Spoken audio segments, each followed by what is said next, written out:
It's episode 28 of WE WRASSLIN podcast, and today we get our bars off, pun intended.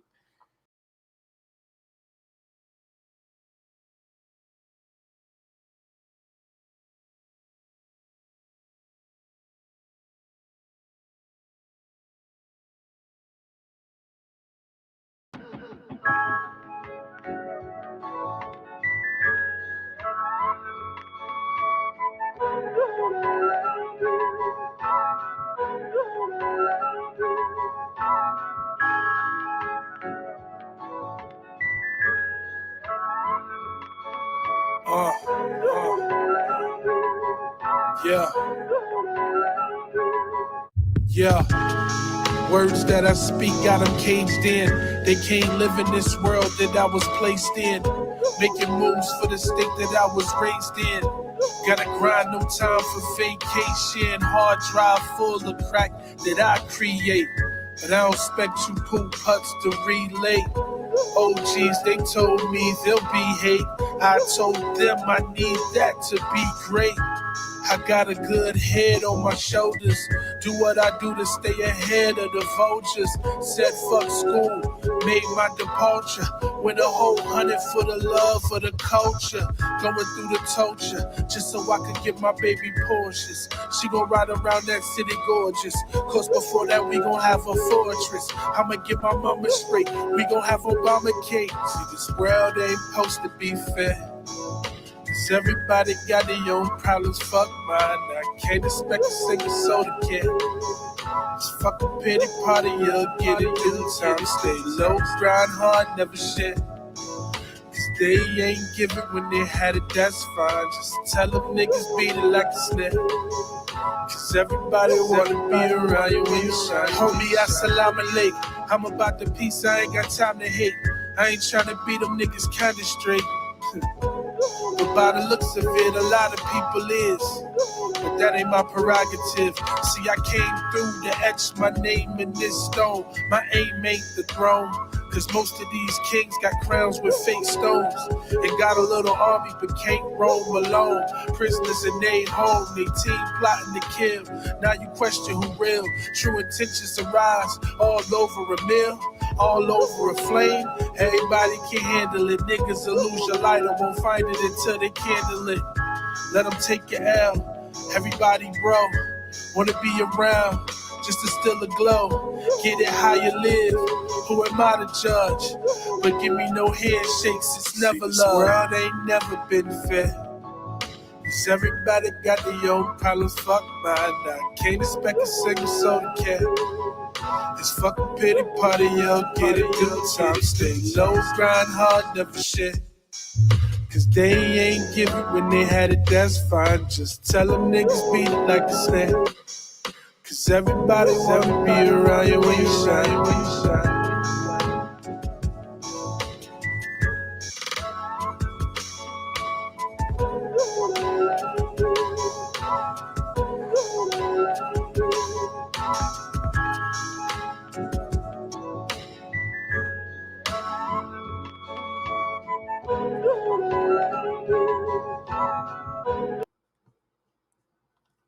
That man 9-5 Glass House, and then made me think about that tape. Yo. Sorry, you already know. Get your bars. Wow. I was just about to say Dre's not here. Shout out to Dre. Usually his mic is muted when we start, but y'all mic was unmuted. Y'all have something else to say? Go ahead. Oh no, you cry.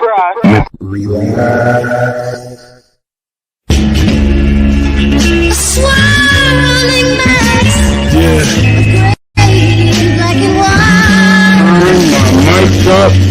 Turn our mother loving mics up. Slim, what's up, Dre? How you doing? Yeah, I'll mute your mic. Yeah. Hunger Games up in my head. Gotta get the dough, babies need. You gotta go and sit. Virgil, all right. Nah, you ain't doing me like that. You ain't doing me. For my black queen, Sasha. And Goldust. All right. Yo, you are foul, bro. You are Jeff Hardy at number 5. number 5. Goldust. All right, Goldust. All right, time. All right. Eddie Guerrero's going to Wrestling God. You're just going to have to be mad. You're just going to have to be mad. That's just how it works. No, you whoa. Can keep the job. I ain't giving donkeys today. That's the seed of God plotting on my I'm giving you a horn swallow. You get a goddamn spirit squad. You're nasty, filthy top 5. Peers who, as it appears, ain't on my tier. Being hated by cats who ain't make it, that ain't my fault. My favorite what? What is your favorite finish move? Favorite? It doesn't matter what your favorite finish move. Oh no. Oh, this God damn it. Your photo 40%. Yo, Montez, I think I was about to say, hold on, yo. You lucky WWE got copyright, love. Boy, I would play the Street Fighter. I'm excited. It should be fun. I'm gonna beat her ass, but all right, talk your talk. I'm more interested in it now than I was before. To be honest with you, I mean, I was interested in it because it's, it's money in the bank. It's like, you gotta have some good and bad in there to me. And even when it don't make sense, so that's why I feel like. I mean, because really that was their, other than like the AJs and stuff like that was really his, you know what I'm saying? That was like the most credible. Hey,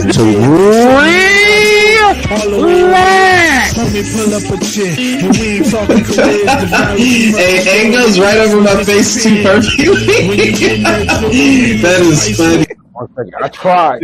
I swear. Yo, listen. I tried. Stop. Let it happen. I'm gonna need you to relax. wow, dog. It's like you knew where I was gonna be on the screen. Relax.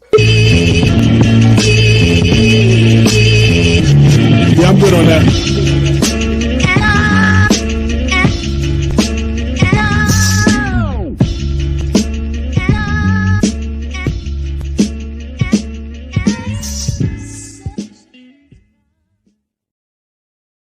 WE Wrestling Podcast, episode 28 on all platforms. Follow us on Fresh and Frost TV on Twitch, YouTube, Fresh and Frost Gaming on Facebook. You know how we give it up now here on WE Wrestling. Spoiler alert, Paul Heyman voice. You already seen these two tag team worthy of tag team champions. They finisher, they will smoke a spliff before they smoke you. Do you hear me? Or you better get it right. Ain't no Sue Whoop here, but Ari and Sue, the Young Bucks twins, are here. Oh, ladies and gentlemen, Get Your Bars Off podcast is here on WE Wrestling. Here we go again. How y'all doing today, fellas? Oh, boy, I love it. Freeze favorite. Catch it. 5-second pause. Come on, son. What's poppin'? You already know what it is, man. It's your boy, Ari Starks. Back on one of my fucking favorite platforms, man. WE Wrestling with my boy, Sue.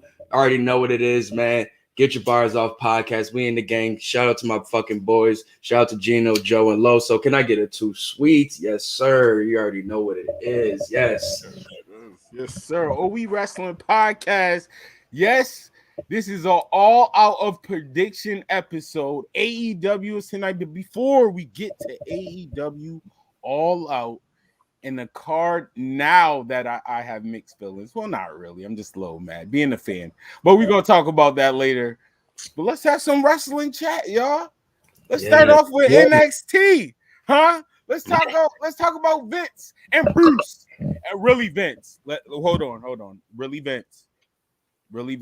But let's say Bruce. And y'all know I'm a Vince guy, but come Bruce on. is like his consigliere. I was just about to say, we know how raw. And then you know what's crazy about this and why I'm scared now. This is why I'm telling you I'm a Vince guy. Y'all see me defend him, but this whole NXT thing, this wasn't the fan side of me. I'm sorry, I'm not. Like I said, to me, Vince mindset of what he's doing, he should have did that during COVID. Only reason why I said that, because we was forced to watch wrestling in a sense, because remember, there was no sports at one point, only wrestling. If you was a wrestling fan and you watch other sports, you was a complete wrestling fan for a couple of months. Yeah, that's when he should have been trying the breakout superstars or I mean, I know why he pulled the trigger now. We all know why, because I mean, another promotion is on a different level right now. Yeah, but what he's doing, I'm not gonna lie, this is gonna make NXT to me. Well, I don't know. Some of the talent is decent, so I might have to take that back because I do like some of the breakout stars. I really do. I really do. But to push him, or what Vince says, I need this to be main stage but mixed with younger stars. I don't want NXT to turn into SmackDown and Raw. I've been saying this forever. I don't want this to turn into SmackDown as a wrestling fan, I guess. But even not being a wrestling fan, the product is fire, yo. I understand they need to push for bigger stage, but overall, I can sit down and watch NXT weekly. That's the answer I think people is missing. Like, I can sit down and watch NXT weekly. I'm with that. I agree with you on that. For me, I think with this, shout out to Twitter, man. I feel like they always take you back down memory lane sometimes, man. Some people got some really good memory on Twitter. And I mean, it's not even like really that far down the line, but when you really think of that 2016 to about 2019 period for NXT, when it was just going insane, bro. I'm talking NXT, I think it was like NXT Philly, NXT Toronto's, the NXT Toronto, New Orleans, the Brooklyns, you know what I'm saying? We talking the Coles and Aleister Blacks, the Ricochets and Velveteen, the 5-star match, Johnny and Andrade. Like, it's so many. It's more I can speak of that really, I think, made us more proud to wave the NXT banner as a fan. Before that time, it was kind of like, all right, I like the product down here, but it's not something I would say, like you said, won't drag me in here weekly. I like Kevin Owens. I like Sami Zayn. I like, you know what I'm saying, so on and so. But who is somebody on that could really keep me on here? You know what I'm saying? I mean, Finn Balor was there too. And I think those three guys, obviously Sasha Banks, Bayley, them two also. I know what you said. That was the door that opened it to be like, okay, it's some people down here that I feel like I could become a fan of, and, you know what I'm saying, start watching the product. But then it became, you know what I'm saying, more than just like I think we were talking, well, just that finding those specific people where it's like, oh, I'm a fan of that person. I can't wait for them to hit the main roster, where I think it's now where we see these talents down here and seeing what happens on the main roster, whether, you know what I'm saying, we know where Bayley's at now. We know where all these people are now, but to get there was crazy. So that had a lot of fear for us as fans and for some of those wrestlers. You know what I'm saying? So when we see guys like Ciampa and Gargano really build a new foundation to NXT, to guys that really want to just be on NXT, I feel like it kind of in a sense, for guys who are into the Marvel universe, Marvel Cinematic Universe, is breaking off on the timeline that Vince was looking at before, I think. So when we had the Baileys, when we had the Finn Balor's, Sami Zayn's, KOs, and such on and so forth, these were guys that were like, okay, these are people we can be able to build up and market on the, you know what I'm saying, on the next level. These people get it. We can move them on, you know what I'm saying, such on and so forth. Now it's like, okay, most of these people got it. They already got their branding. They already got their fan base. They already pretty much got years under the belts. Not too much we can really teach them. So it's like, how can you really build something how can you really build I'm not calling them robots anything, but how can you control a robot that already has its own mind? Yo, we on the Vince in the Indies. That's what I'm saying. Y'all got so many questions off of this new look. I mean, Vince already, like low key, Vince already had this look with indies because he always had that. I didn't make you. Like Vince always been that guy. I should, if it's not me or not necessarily, if it ain't WWE, let me not just say if it ain't me. If it ain't WWE, then I ain't like, I don't want necessarily what Vince don't. Honestly, low key, if you did on the indies, you was known for that. Vince don't care. Honestly, low key, yes and no. Yes, it depends on what what people define as the indies. Because if me personally, I don't define New Japan as the indies, and I don't think WWE really does either. I don't count New Japan. Yeah, I would say I think they will not. They won't call it New Japan. They'll say Japan, but then in a sense they'll acknowledge it more so than they will say, "Oh, well, his time on the Ring of Honor or anything." They'll just say, "Oh, he traveled around the world or something like that." You know what I'm saying? But let's be real. In WWE eyes, though, like let's be real. Like if you're not on that, I give New Japan the pass. I think WWE see New Japan as that. They acknowledge it for Finn and acknowledge it for Finn and AJ. Exactly. Mostly. But everything else, like no offense, even though I put them up there at one point, like TNA, I think Vince sees as in WWE terms, they see that as the indies. Me personally, Ring of Honor, even though Vince loved getting his talent from Ring of Honor, we all know that. We definitely all know that. That's still that fan base now. I don't think Vince want anything to do with it. I don't think so. Well, this is more. We gotta remember. We gotta add Tony Khan into this situation too. He's a big part of this also. See, all right. Let me say my hot take. Listen to you and everything you said. I just thought this hot take, like literally. NXT, especially watching it and then loving it and then seeing how it grow, where Kevin Owens took it, like you said, all the people you said, Shinsei, like that new era wrestler. Like the reason why the Vince or the main roster see him because they was wrestling that style that they were taking over weekends. It was low key. No pun intended. A little watered down of indie style wrestling. Like I hate to say it, but NXT, and now this might be me throwing a shot at Vince. Vince might really not like NXT because low key, NXT built and growth and their style of wrestling, bro. That's AEW promotion. I don't think so. I think so. If you even look at it, when like I said, when you had those weekends, everybody in NXT, I think would fit perfect. The way they, think Vince been waiting to do this. Promote. Oh no, I said I agree with you. Yeah. I've been think even I feel like this just pushed the like. All right, now I can say like this or get them out of here. But I've been feel like this felt like this. If you're not WWE, like bro, like bro, I think a bit like dumb. Go ahead. It's to a point where I feel like where it's like we all know everything is under the WWE umbrella, but when you start feeling like you got to separate NXT from the WWE brand, like it's two separate things. Like NXT is its own world, and then WWE is its own world. Vince doesn't want that.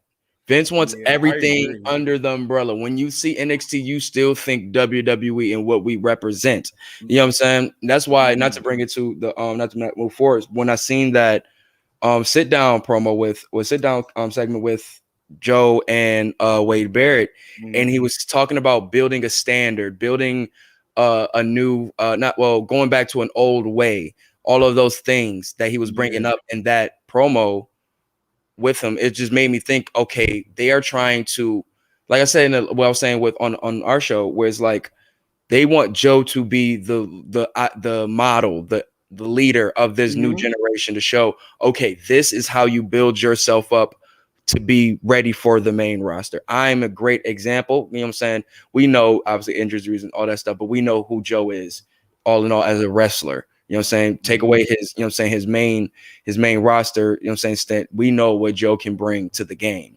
Absolutely. So he's a great person for knowledge and to watch also. I still have another question after you're done though. Yeah, but I say that to say though, mainly is that with Vince, I think since those weekends where you will have a SummerSlam, you'll have a Mania, any of those natures, and you're not talking about they're talking about NXT, that I feel those are problems for him. Where like I said, then it wasn't a probable cause to really attack until now, where you bring in ratings and demographics. So can I say business wise? Go ahead, bro. Even though I agree with you, and then like Vince wise, it is smart. You can't go against Vince. Like, I don't care what nobody say. Vince is smart. Sometimes it's a method to the madness. Of course, that's why I said. But like looking at the other parallel universe, I guess, like, why not keep NXT and pushing it how NXT is, and keep that low key? Like, if people starting to separate NXT from WWE, right? And people are actually saying, some people at one point TakeOver is way better than the other pay-per-view. I'm watching NXT over WWE. And now SmackDown is so good. You can say, yo, I want to watch SmackDown. NXT was good too. You can have that conversation.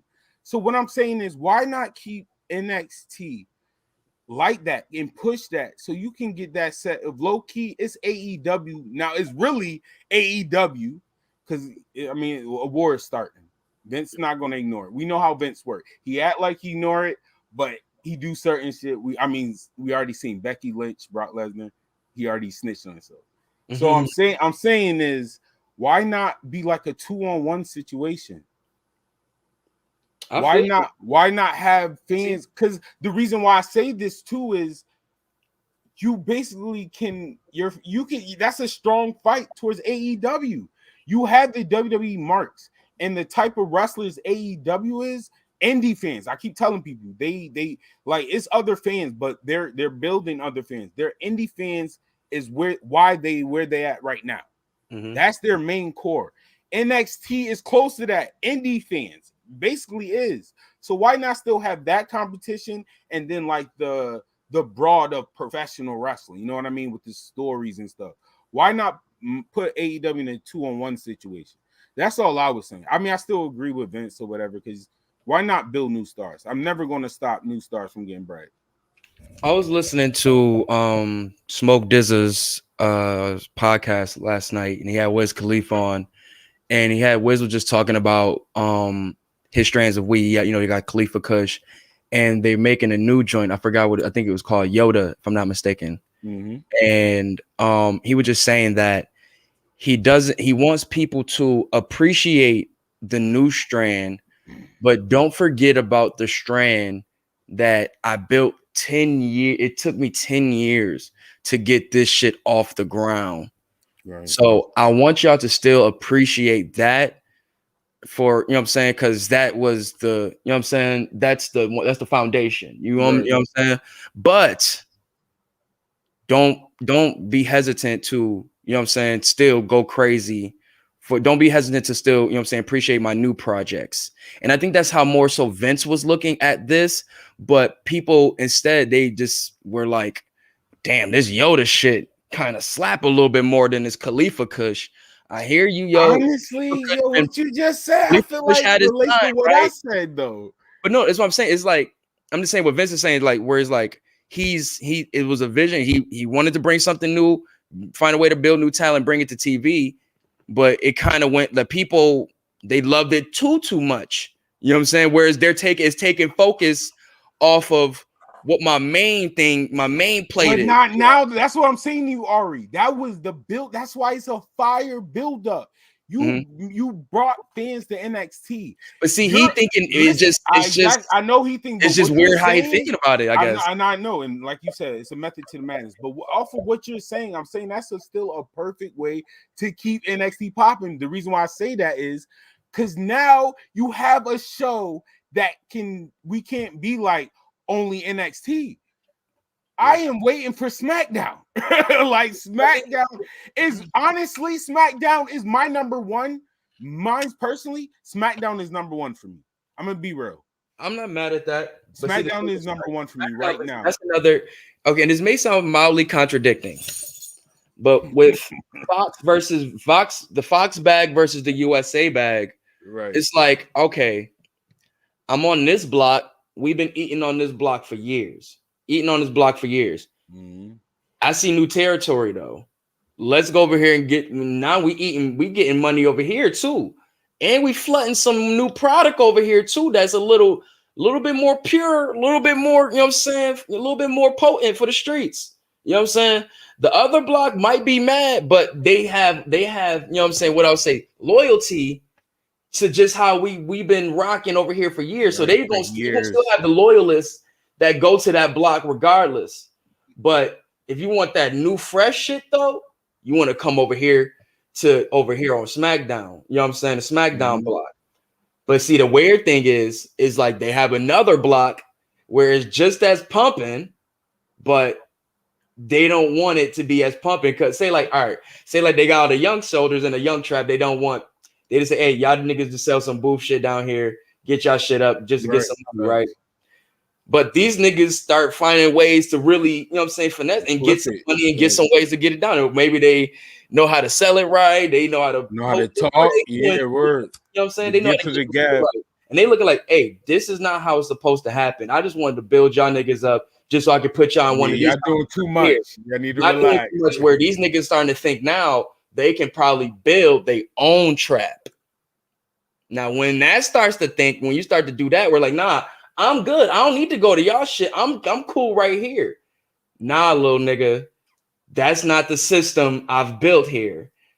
And I think that's where Vince is now, where it's like these niggas are having too much fun down here, and I gotta kind of break it back into the cycle we originally want, because it's not what y'all want. Y'all can't. Ask y'all, like, I got a question. Niggas like Ciampa and Gargano, like, no, y'all can't stay. Nigga, what? Nigga, you go where I tell you to go. If you go up the fucking Raw, you go or you fucking leave. I ain't gonna hold you. Talking about, and it's really playing devil's advocate because I'm on Ciampa and Gargano's side. I'm staying at NXT. Right. So my question to y'all though, and think about it. I'm not saying next month. I'm saying a year, honestly, even maybe after All Out, expect what they're saying might happen. There's a lot of shockers. I'm hearing they trying to show they got a couple more faces they want to show. We know they move quarterly, so if anything, their next pay-per-view would probably be October, maybe.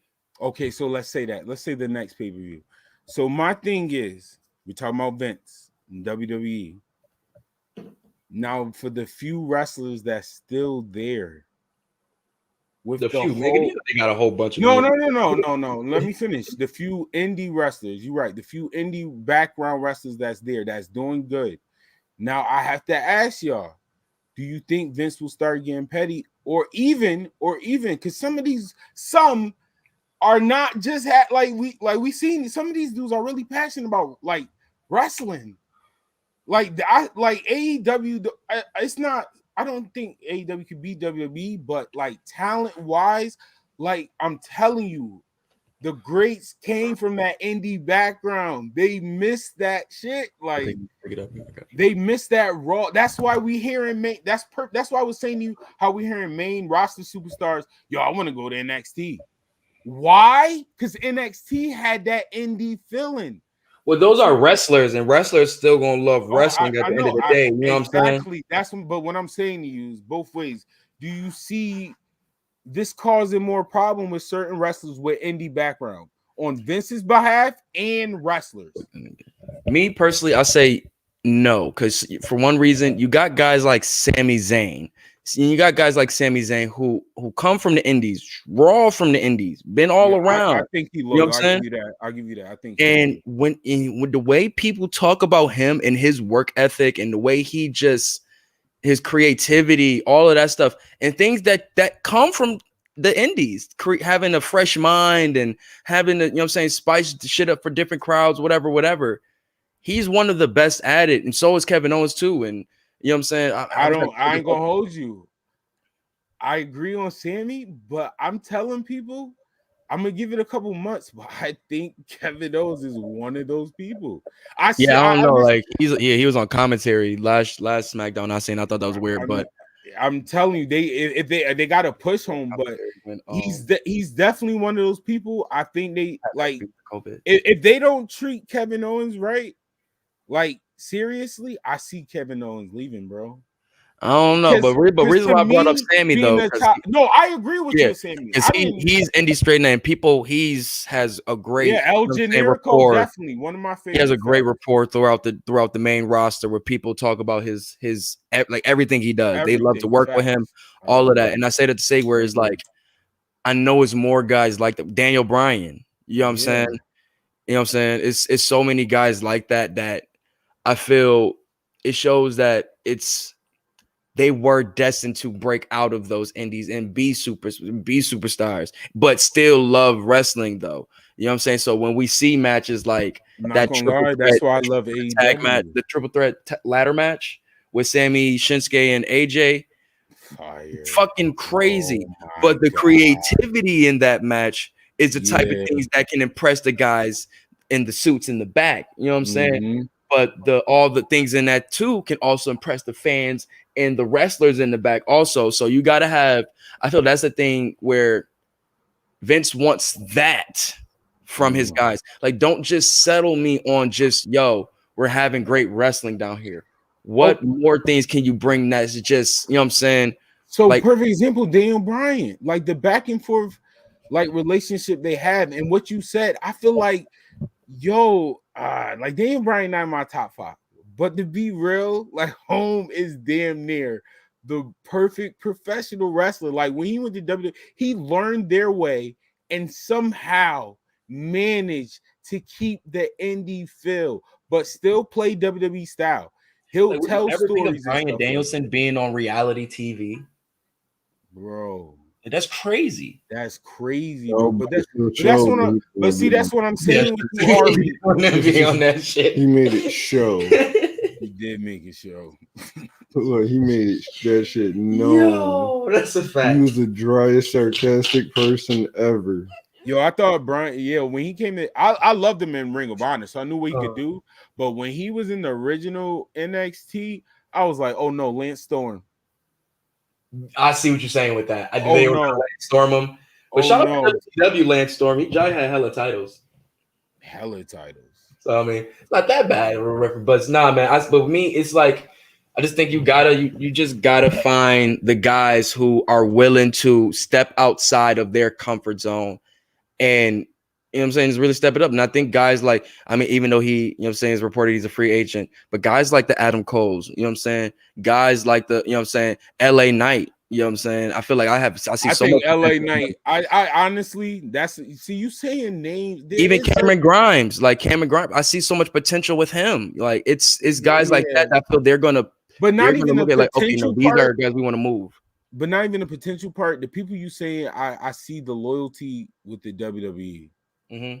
Like LA Knight, I definitely see him like finally I'm home. And I think LA Knight is a perfect man. And this is something like I can be unbiased. I got my fan and I got business wise. Fan, I'm sorry, I don't like him. I don't like nothing about him. I like that. I don't like his matches. I'm not even gonna hold you. But business wise, bro, put him on TV. Give him the microphone. He needs to be the greatest heel. I don't want him to win clean at all. I don't. Real talk. I like the way he won on NXT. Like how he won on NXT. I like that. I do. You know what I'm saying? There you go. I do. So like, I can spit the fan in business. LA Knight, I'm telling you, he needs to be on the main roster. That's one of the people I'm saying.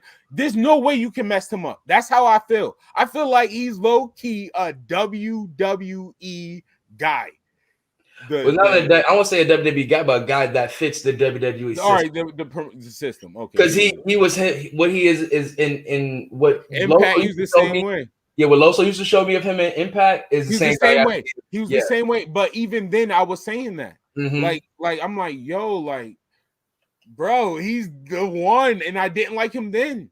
Like as a fan, I'm telling you, I don't like him. He's trash to me. I will put him on the Matt Carr part list. But the only reason, listen, the only reason I will never is because business-wise, I know how good he is. That is money. Like when he gets to the main roster and he really become that heel with the title, I feel like he could be like with the world title. I see him as a world champ. I'm saying, you know who he remind me of? Mr. Kennedy. I feel like he could be the next Mr. Kennedy. What Mr. Kennedy should have been. What he should have been, bro. Like when WWE saw Mr. Kennedy, they wanted that. LA Knight is going to give them. And those are things I feel Vince is looking for in his new NXT. It's not looking for the guys who can be able to get this is awesome chance. It's the guys who can get that and more. Right. I agree with you. I definitely agree with you. So I'm not too mad at what I'm not too mad at it. I'm more I'm more optimistic to see what the Right. actual change is. I agree with you. I am a little excited to see where it goes, though. You know what I'm saying? Because change isn't that bad. Though, no Triple H and HBK. I am too, but change isn't that bad. We could sit here and also say too that once that 2016 to 19 period was amazing, but after that it was kind of ups and downs. But Ari, we just talked about like growth and build. Like Triple H, he created something, bro. Like low key, he made a wave. He did, bro. He made a wave. The stuff he Shout did out to him, William Regal, Finley. And then like we're not backstage and we don't work backstage, but like knowing wrestling like in a business sense, like we seen stuff that Triple H was trying to push of bringing NXT to main roster. I feel like the Triple H way, I hate to sound like everybody else, but it's kind of true, would have been dope. Like seeing him with the I know it might be a mark moment, but when he turned on Seth Rollins and gave Kevin Owens the title.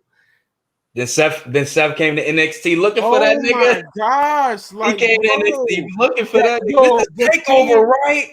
They went crazy. This is all I'm saying. Like, I am gonna wait. I'm gonna wait it out. I'm not the one to always shit on Vince. Like, oh no, this is it. No, sometimes it's a method to his madness. But I am low key scared hearing that he's going back to ripping up paper the day of a show. No, I don't want that with NXT. Johnny Gargano, and you know, and Sue know that some of them was getting creative control down there. Johnny Gargano is having the time of his life right now. And they're doing good work. I don't think Vince would change his shit. They're doing good work. I hope so. Like that is shit. What they're doing is shit I feel I would see on like SmackDown 2016, like that. Like what they do remind me of like Fashion Files type shit. You know what I'm saying? Like real good, you know what I'm saying, wrestling comedy. You know what I'm saying? Like I love what the way is doing. I think me personally, I think Vince would love that type of shit. With Index and all of that shit. I think they would love that shit. So if anything, he shouldn't touch that because Johnny finally found a little wave with that shit right there. I ain't gonna hold you. I'm putting that out there. That's one story I think they're gonna mess with. I'm not gonna like. If they mess it up, then I'll be fucked up, and that's just them really. I hope I'm wrong. No. Yeah, because that's true. Right. I feel this is right there. It's laid out for them.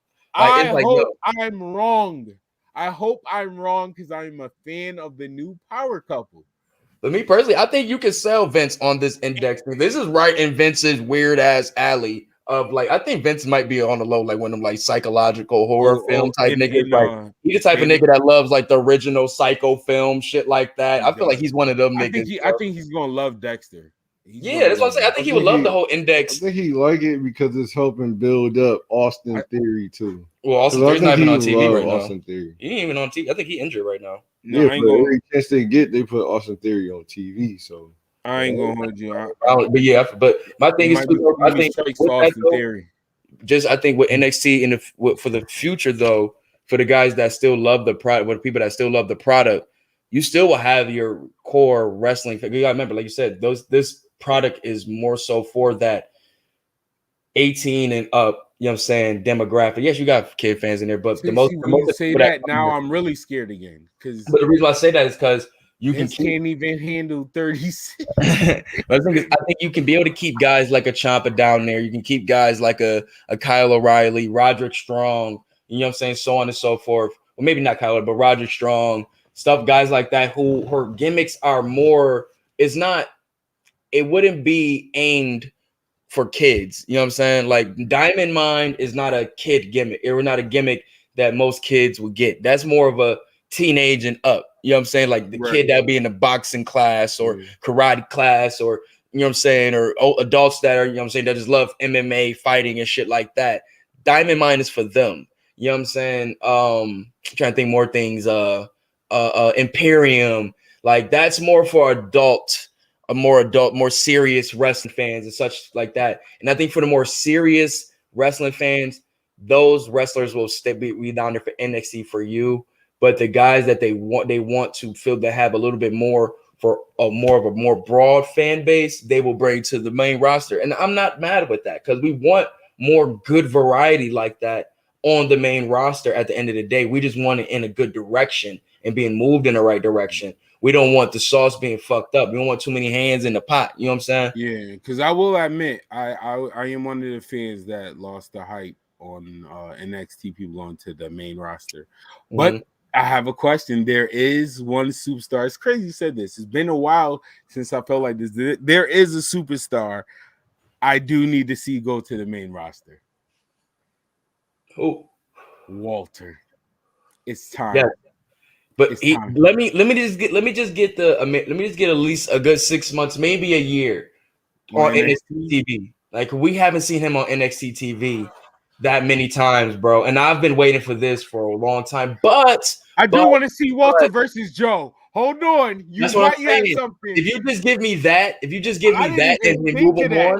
I didn't even think of that. That's what I'm saying. You build him up. You build him up for a good 2 months on NXT TV, maybe a pay-per-view or two, and then it builds up to where he's the number one contender for Joe's title. Whether he wins or loses, you know what I'm saying? He should, you know what I'm saying? If he loses, moved up. If he wins, let him rock with the title over there for a little bit, then move him up. Let him get, you know what I'm saying, acquainted with American TV, American, you know what I'm saying? Just getting acquainted over here. You know what I'm saying? And I think Walter got an indie background too. He does, but that's over there, though. You know what I'm saying? But he got to get accustomed, just like in the States too. That's why I know him. Well, I found some progress in Rev Pro and shit like that. I mean, progress borderline indie to me. Or no, I'm saying overseas. Yeah, that's what I'm saying. Like, you got to get accustomed just to United States wrestling life. You know what I'm saying? That's why I just think so. Just because, given with the whole Pac situation, like that nigga needs to move over here permanently to be able to just move and shake comfortably. You know what I'm saying? Without all the COVID shit, all of this shit. I agree. You're right. Walter does need to be on NXT. Over here, get accustomed to the whole American lifestyle. Get accustomed to the WWE lifestyle and shit, which is I feel this new wave is going back to. You know what I'm saying? So let them have a good 6 months to a year, possibly. You know what I'm saying? A year the latest. You know what I'm saying? On NXT, and then move them up. I ain't gonna lie. I want him to just show up on SmackDown. Because I'm gonna keep it tall with you. I feel they might not move him up with Imperium. They might. No. Walter, I would like him by himself. I would like for him to, but Imperium, if they do bring them all together, then that'll be a nice. Because I like. I do like them together. I like them together. They valid together. I just don't think they're gonna go together main roster. Yeah, I don't think Vince is still a fan of Big Fraction anymore. So. But they do give me like vibes of those like old, you know what I'm saying, 80s tag teams. They're definitely old school. More so Bruce might see something in that. You know what I'm saying? But neither here nor there. It's guys we do see potential that can move up and be the next, you know what I'm saying, wave of the future for WWE. And that's what we want at the end of the day. We wanna love watching Monday Night Raw. We want to love watching SmackDown. We want to be, you know what I'm saying, excited for the pay-per-views and such like that. So I think we just gotta, you know what I'm saying, hopefully we just gotta have a little bit of optimism. That's all. I want to love Raw. I do. You know what I'm saying? I want to. You know what I'm saying? Like when Drew Mack started doing his thing on there, when Rhea pulled up on there, such on and so forth. Yeah, when Finn Balor pulled up on there, I was excited to watch Raw. You know what I'm saying? Then shit just be, you know what I'm saying? Monday Night Raw, just Monday Night Raw. You know what I'm saying? It's 3 hours and a mid card is solid, and that's it. I mean, now, shout out to the, you know what I'm saying, Monday Night Raw pass. Big shake up. They need it. I ain't gonna hold you. They need to switch stuff up. Yeah, I see a little bit of that triple threat. That triple threat was definitely what that mid card needed, man. Like that reminds me of like the old SmackDown days where you just see mad, you know what I'm saying, mad main event niggas looking for a mid card title, going at the IC title and shit like that. You know what I'm saying? Yeah, I'll take this one. Right.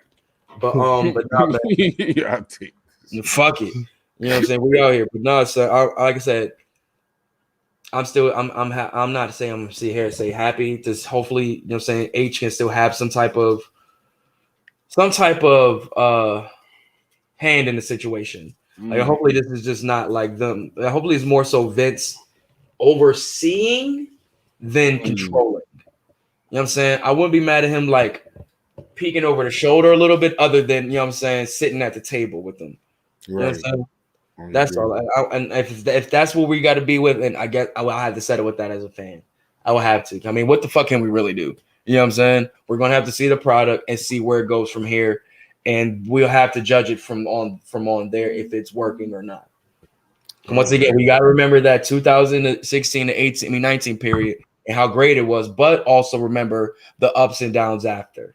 It was a little spell where it was like, damn man, NXT ain't like how it was. It was a couple 2 years ago. Damn, I ain't gonna lie though, they never had Undisputed Era was holding them on. Undisputed Era was definitely keeping the lights on. Definitely, absolutely. Adam Cole, future GOAT. That's a big fact. Future GOAT, top 5. But that was in that period. Remember, Velveteen after that was off TV. He was going through that, you know what I'm saying? That's that whole he was part of that period. So they was taking him off TV a lot and shit. And then injuries. I think he had the arm injury. He had that shit. Like it was a lot of shit for going on with Velveteen. Like after like going into like 2019, 2020, he had a lot of shit going on. All right, well, it's NXT, man. But there's other wrestling out there. And before we get to AEW, let's still have a little bit more wrestling chatter. Like NWA. Yes. What a show, man. That was for wrestling fans. Yo, I caught bits and pieces. How was the actual show? I caught bits and pieces too, but the bits and pieces I caught a little was bit amazing. of the awesome Kong. I'm not even mad at Trevor winning. The only thing is I was shocked he's the guy to end Nick like run after 3 years. I didn't expect that. The only thing is Trevor does have that NWA look. Like I ain't gonna lie, I do see old school wrestling.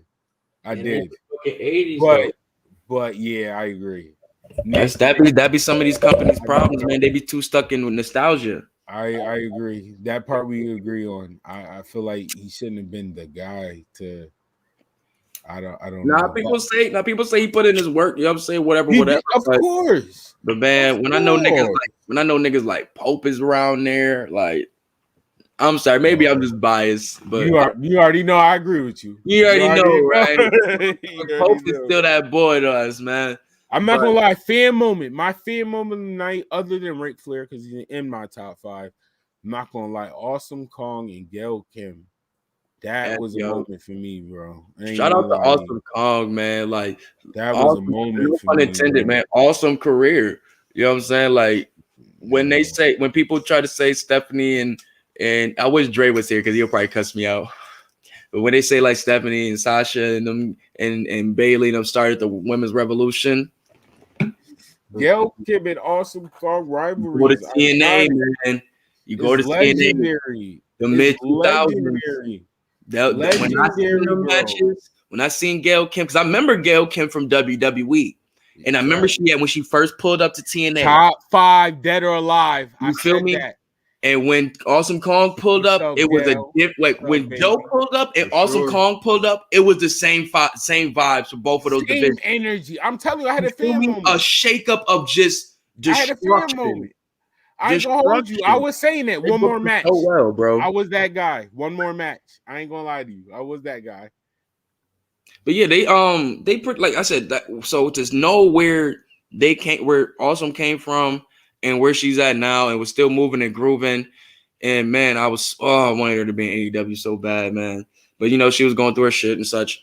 But I mean, I'm happy to finally see, what I'm saying, a legend like that. What I'm saying, a strong black woman at that with an awesome career. Another great black woman that, what I'm saying, that showed that they could break through the mold. You don't gotta be the blonde haired, slim looking, whatever diva or none of that nature to still to be, successful in this shit. She was in the men's Royal Rumble.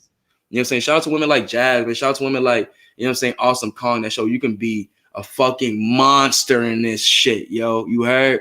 A fucking legend, man. And shout out to her, bringing Gail Kim out and really and just having that moment for the fans to really show they really set this shit off to see where we at now, man. Shout out to Mickey James too.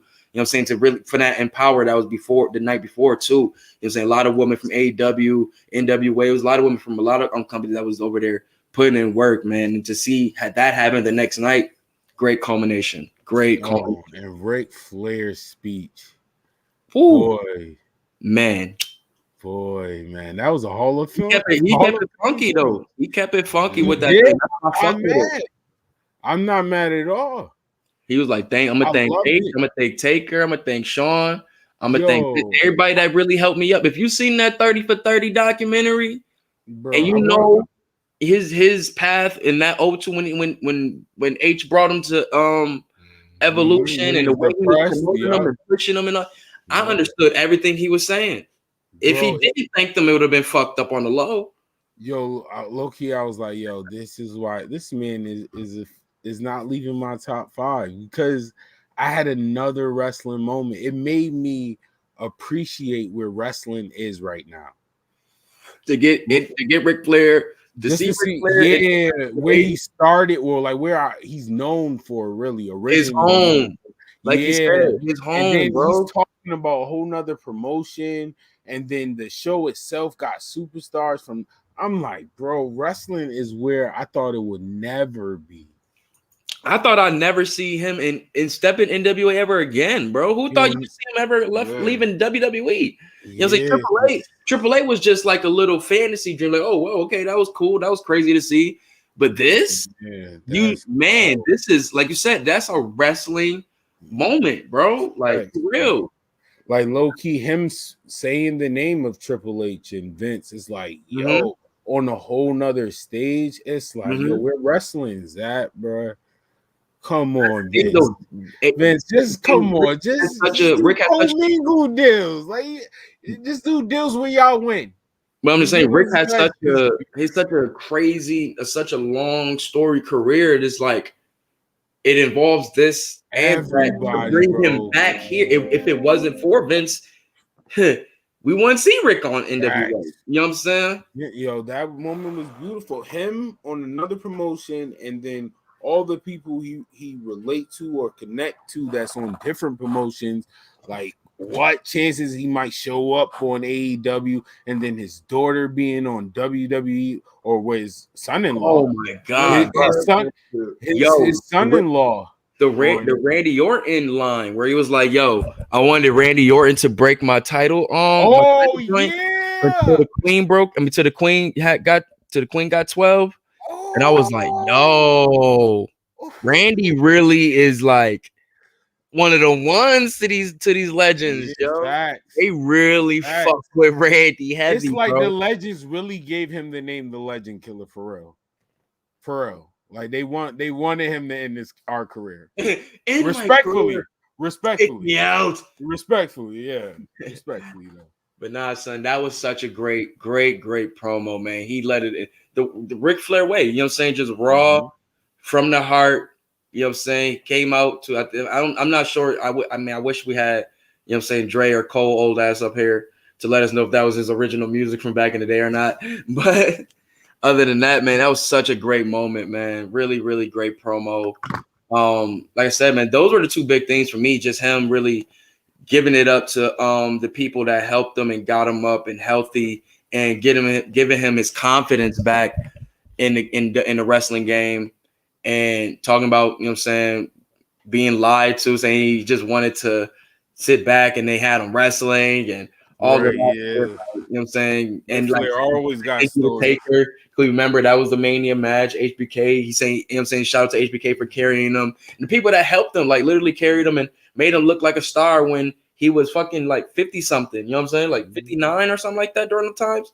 Like 58, 59 around them times. Him versus Sting Classic. Him, you know what I'm saying? Like he brought up the Dragon Steamboat. Like, bro. And he's saying, yo, Sting had a bum shoulder and they still pulled out a great match. You know what I'm saying? So just to shout out all of those people, man, and having Flair versus Eddie. Yo, low-key will always be one of my favorites. Personally. No, man, shout out to Ric Flair, man. And he like you said, he's on the AEW next to go have a drink with Tony Khan. You already know he's pulling up with his boy. You know he's pulling up with Andrade. Oh my You know, gosh. this is my Ladies and gentlemen, while we here, we went from Okay. NXT. I'm gonna let you finish. Oh, yeah, NXT to NWA. So we might as well go here. time to pour some time.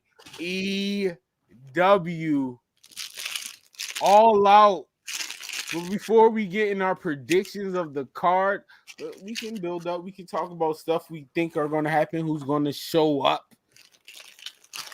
Who's going to show up?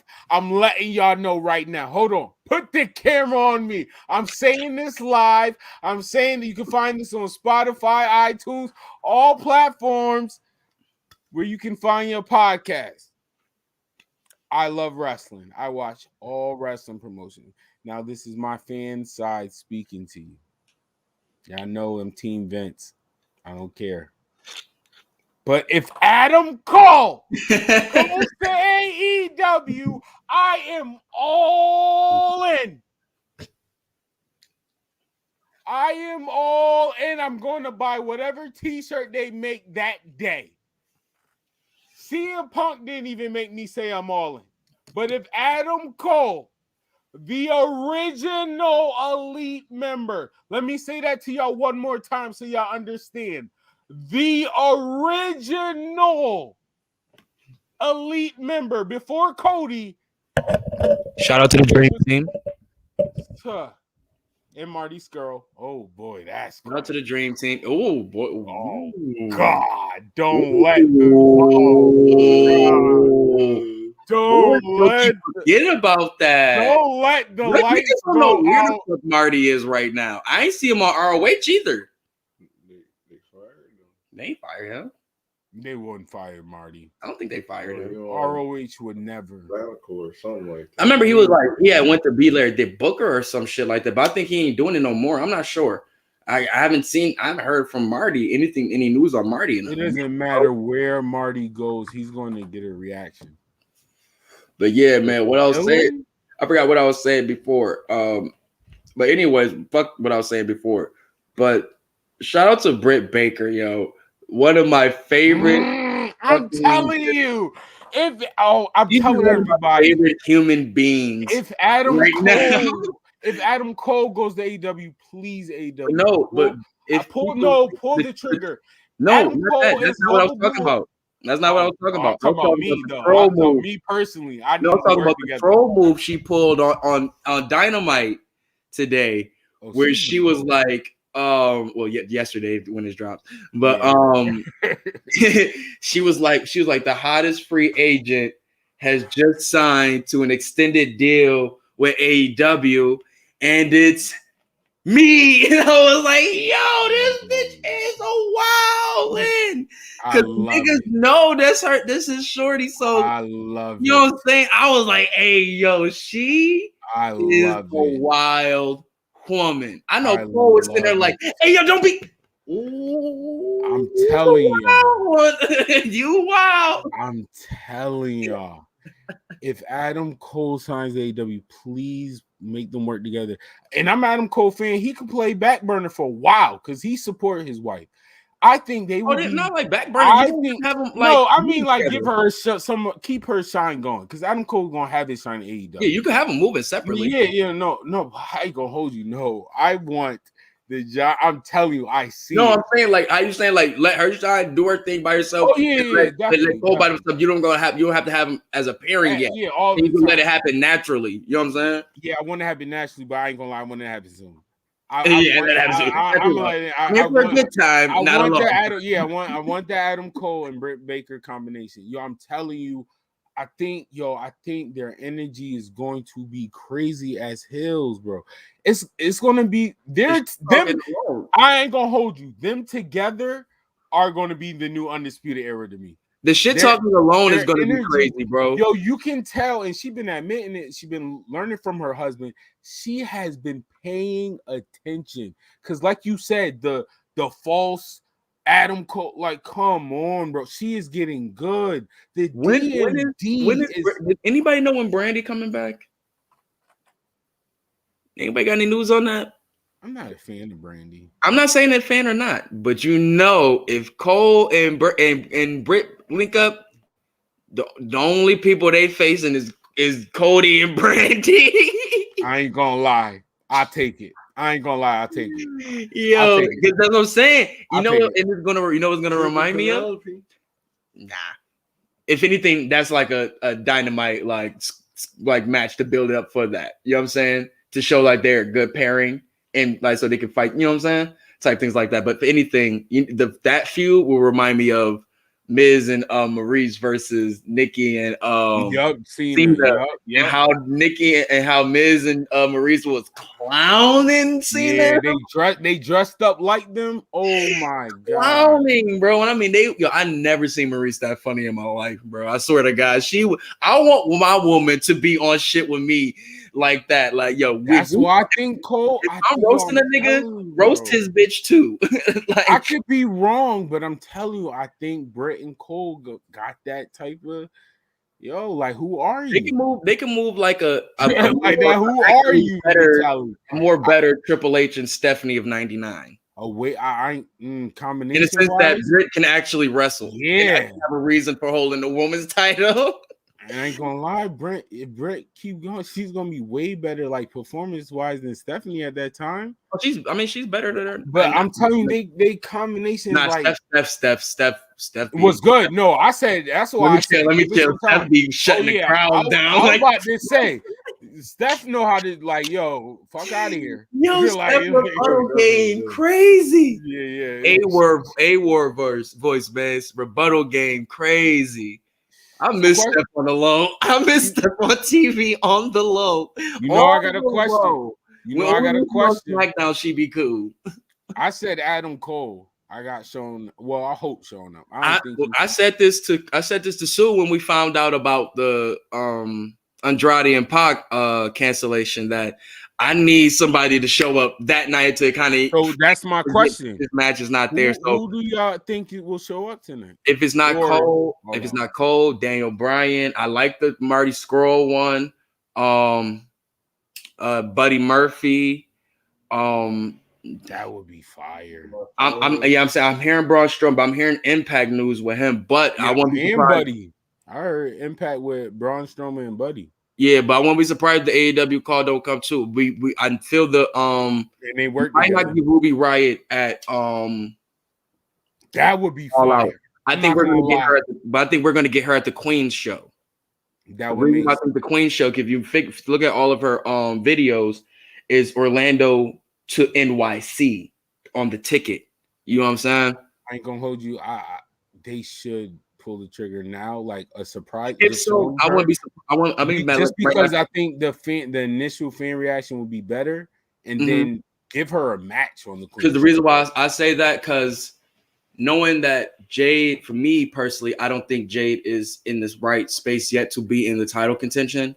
Or even like Britt, like nah. I think she about to face Night. What? Yeah, I think that's going to be the next thing for her. But if Britt beats Chris Statlander, which I feel might happen, just early prediction.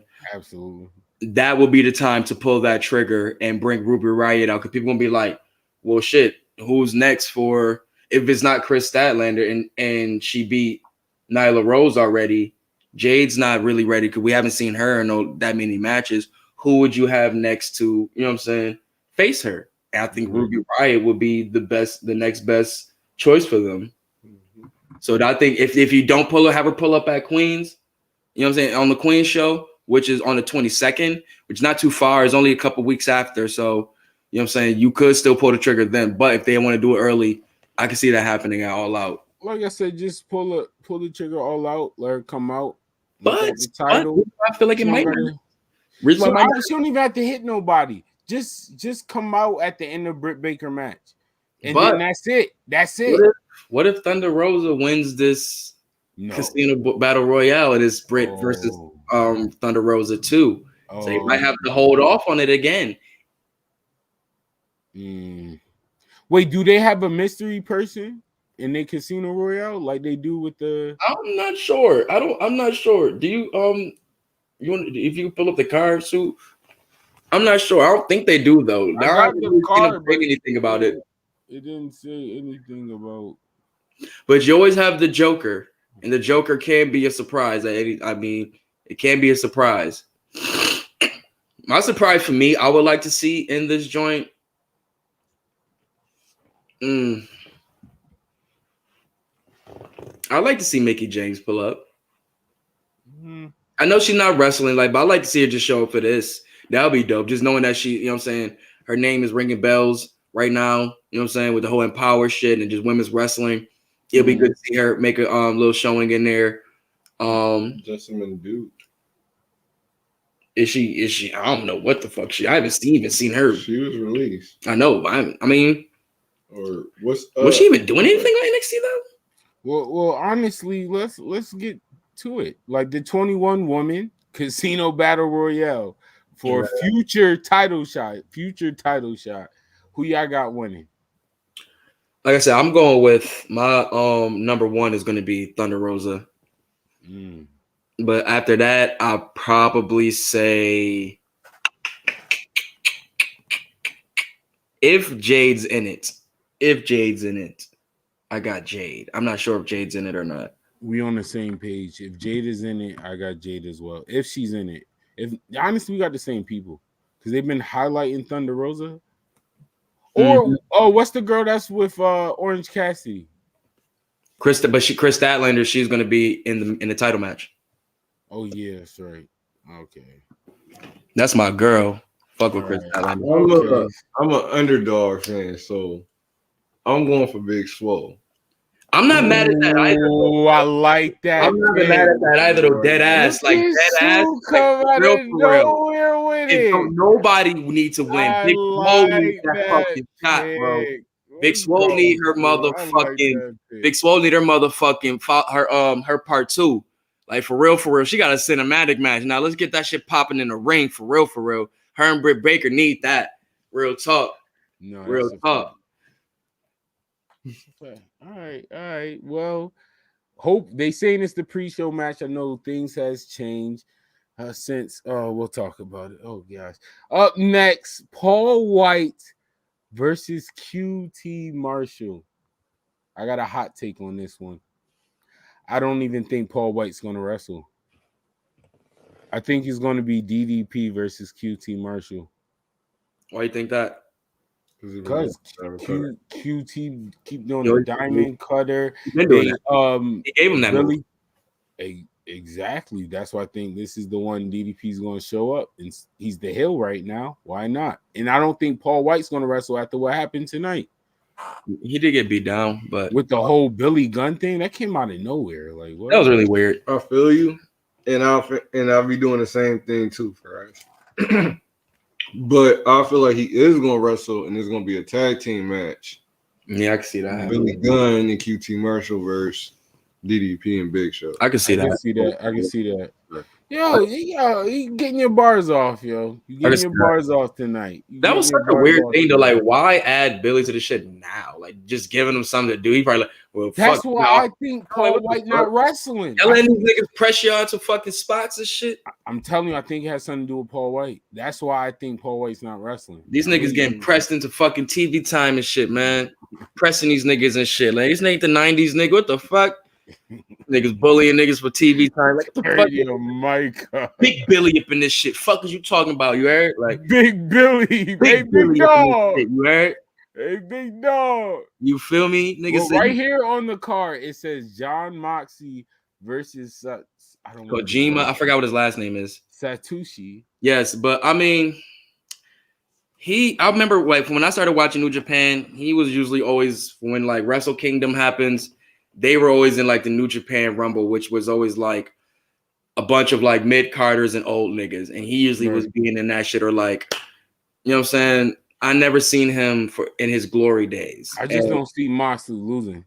Right. Same way he fought, you know what I'm saying? I forgot my OG name, you know what I'm saying? I forgot what his name is. I can't think of it right now. Blue Pistol, you know what I'm saying, type nigga.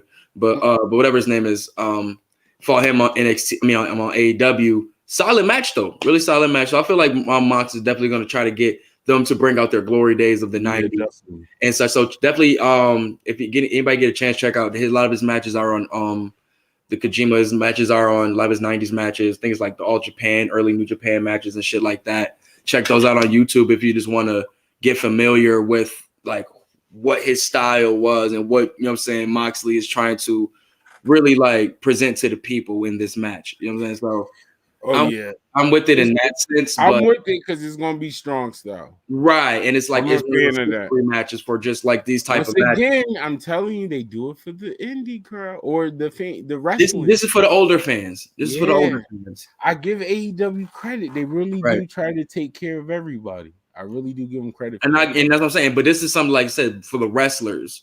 Like the wrestlers, like I think it's things like this. Like, yo, for the guys who watch this, for the guys in the back or the guys who like you know what I'm saying, old Japan wrestling and stuff like that, who love professional wrestling, this is the type of matches you'll like. You know what I'm saying? Whatever. You know what I'm saying? Am I checking for this match?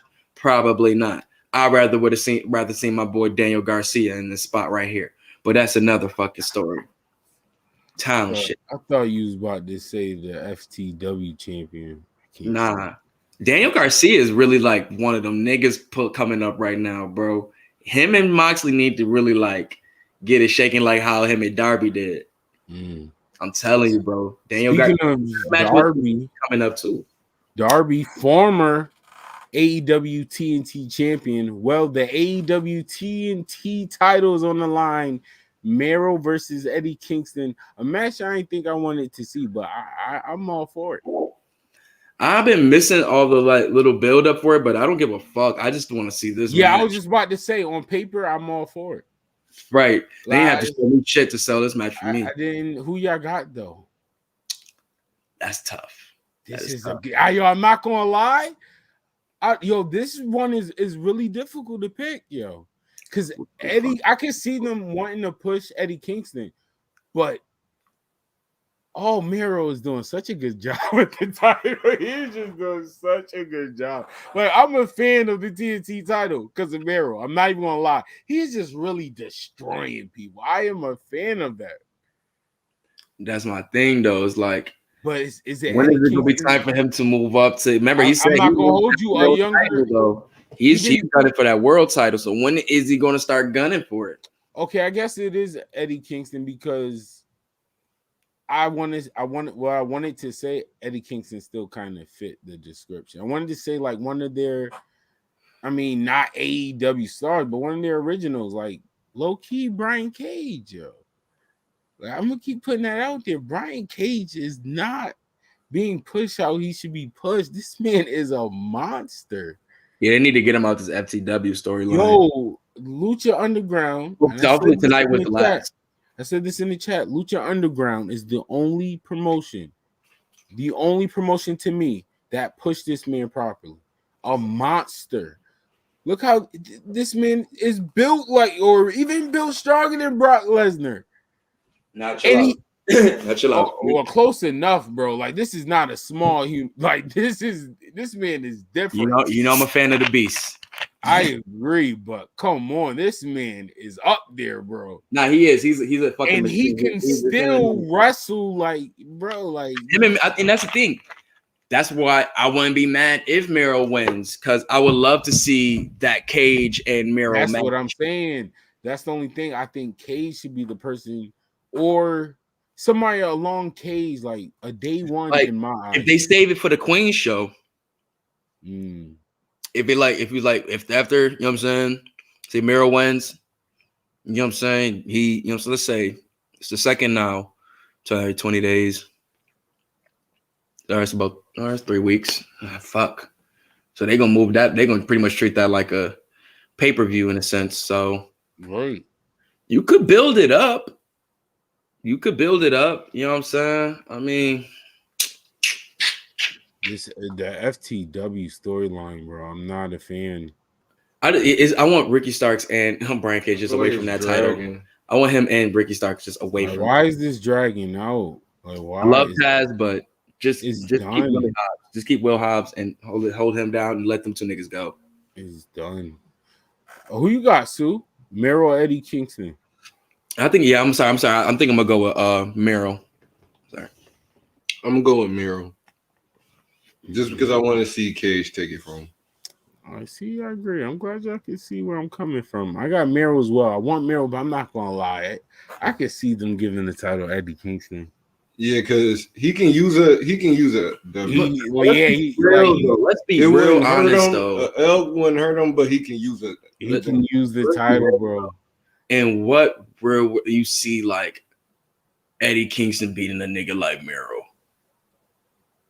Is it like it's a regular match? Yeah. And Eddie Kingston, I love Eddie Kingston. That's my This guy. is AEW world. He is your barber. This is AEW world. I feel you, but Eddie Kingston is your barber, and Miro is literally a fucking alien specimen, like Terminator looking ass nigga, bro. I'm just saying, like the build is like. I seen somebody versus like out of an Avalanche FU, but didn't kick out of a go to sleep. Stop it! It can happen. It can happen. I'm just saying though, just like you said with Brian Cage. I agree. I'm saying the same thing with Miro is a fucking specimen. I think that's facts. Eddie This Kingston Miro is like crazy. Eddie Kingston, and he called him out. Miro can't lose. No, I thought about it. No, he called him out. Eddie Kingston is like the barber from Belly that'll shoot for you. You know what I'm saying? He'll bust a nigga in the you know what I'm saying? Right in the you know what I'm saying? Bang, you know what I'm saying? You know what I'm saying for you. But Miro is a nigga that will fucking like catch the bullet with his finger and then like squish it. Yeah, and then like you know what I'm saying? Like shit like that. Like fucking ask you, is this yours? I'm sorry. I gotta go with Miro, man. It's God wanted, man. I ain't gonna hold you. I hope Miro destroy it. I know they're gonna have him. I want it to be like hopefully this should have been a no disqualification match. Yeah, I agree. That's why I double checked. It's a regular match. I hope they, do some AEW, announce it before the match starts, something. I don't know, man. If it's not no disqualification, then I got Miro taking this for sure. Clean too. I ain't gonna lie, clean. Yeah. Oh my gosh, boy. I am gonna be locked in. Phone will be off. Do not bother me. Do not text me. Do not call me. I am telling you, I don't care how you feel. Yup, I'm watching wrestling. This match, I will be locked in. The AEW Tag Team Championships are on the line. The Young Bucks versus the Lucha Bros in a steel cage match. First of all, give me a star rating. Now we already know these niggas get busy on ladders, so cage is a new fucking plateau for these guys. For me, that's I've why never here, y'all. seen neither one of these niggas. That's why they thinking, and they know like me that they got something under their sleeve. They didn't lock these high flyers and unique architects. That's what I'm saying. This is new plateau, so this is pretty much like. That's what I think. This is new time. This is new space for new creativity, for new shit, for new fresh shit.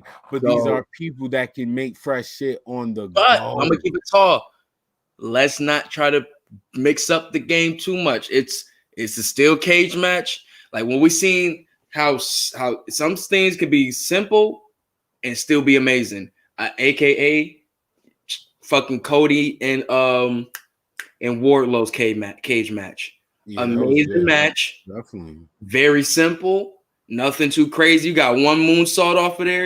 You know what I'm saying? That's not saying that they got to be that simple, but I'm saying I agree. Too much to make the cage match go get over. They can wrestle. You know what I'm saying? All you got to do is utilize the cage. You know what I'm saying? And utilize y'all. You know what I'm saying? What we love y'all for. Now we already know we probably gonna see Nick or Phoenix jump off the top. You know what I'm saying? Whoop-de-whoop. I'm not even talking about the top. Too extra. I just don't want them going too extra. You know these guys can go too extra. Sometimes. Yeah, I agree. I definitely agree. They got more better people of understanding of the art of storytelling wrestling backstage now. Yes, and I agree with that's what I'm saying. But I do agree with you on that. I think they still are gonna, hopefully they don't. But I do want them to know do want him to make me see some. I want to see I want to see something something different. new. Yeah. So I ain't gonna lie. If Ray Phoenix do some, I'm about to run around the ring on the ropes type. Oh my god, this nigga walks around the fucking cage. I ain't gonna hold like you. Prime. What's our nigga, bro, from TNA, bro? Fuck. I see now. Look, hold on. I'm gonna answer you because I was just about to say my this. god, when you said simple matches, but matches. One of my favorite in my top 10 best matches of all time was what was it? AMW or AWM? I'm trying to think of the name. Anyway, it was Cowboy and America's Most Wanted. Yeah, America Most Wanted versus Triple X. There you go. And the Lex Stipper did that. Yo, they was wilding though. That wasn't the only highlight. That was the most amazing thing.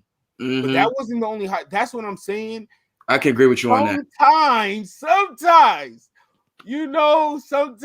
I mean, I feel like they got the right people to try something different. Because Nick Jackson, like me being an indie fan, like bro, like the Young Bucks. No, like I was popping like Paul earlier like, when he came out, bro, and he was just lit to the music and he was leading the crew out. I was like, look at my boy. Yo, like I somewhat see the Young Bucks I fell in love with, like for real. And knowing Nick, like his indie matches, we had ladder matches, like they will always talk behind the scene how he created the spot where the ladder failed and he jumped on the ladder and he jumped on the ropes and he did a moonsault. They said that was off rope. He said that he didn't know what to do, so he just nigga is built different, bro. And then Ray Phoenix is not he's not human. He's built different, bro. I told y'all that nigga Nick is crazy, bro. And then Matt, like I gotta credit Matt is learning. Matt somewhat know this, like he's the storyteller. Yes, and then I mean, I ain't gonna lie, New Era, he's my top 5. Personally, I'm sorry. Matt Jackson? No, not top 5. No, not Matt. Pentagon Jr. Dark. Ever since Lucha Underground, I have been a fan like that. I've been hearing Zero Metal for years now. Like I feel you. I was telling Sue earlier. I'm sorry. Like I'm still excited. I'm excited for the tag team.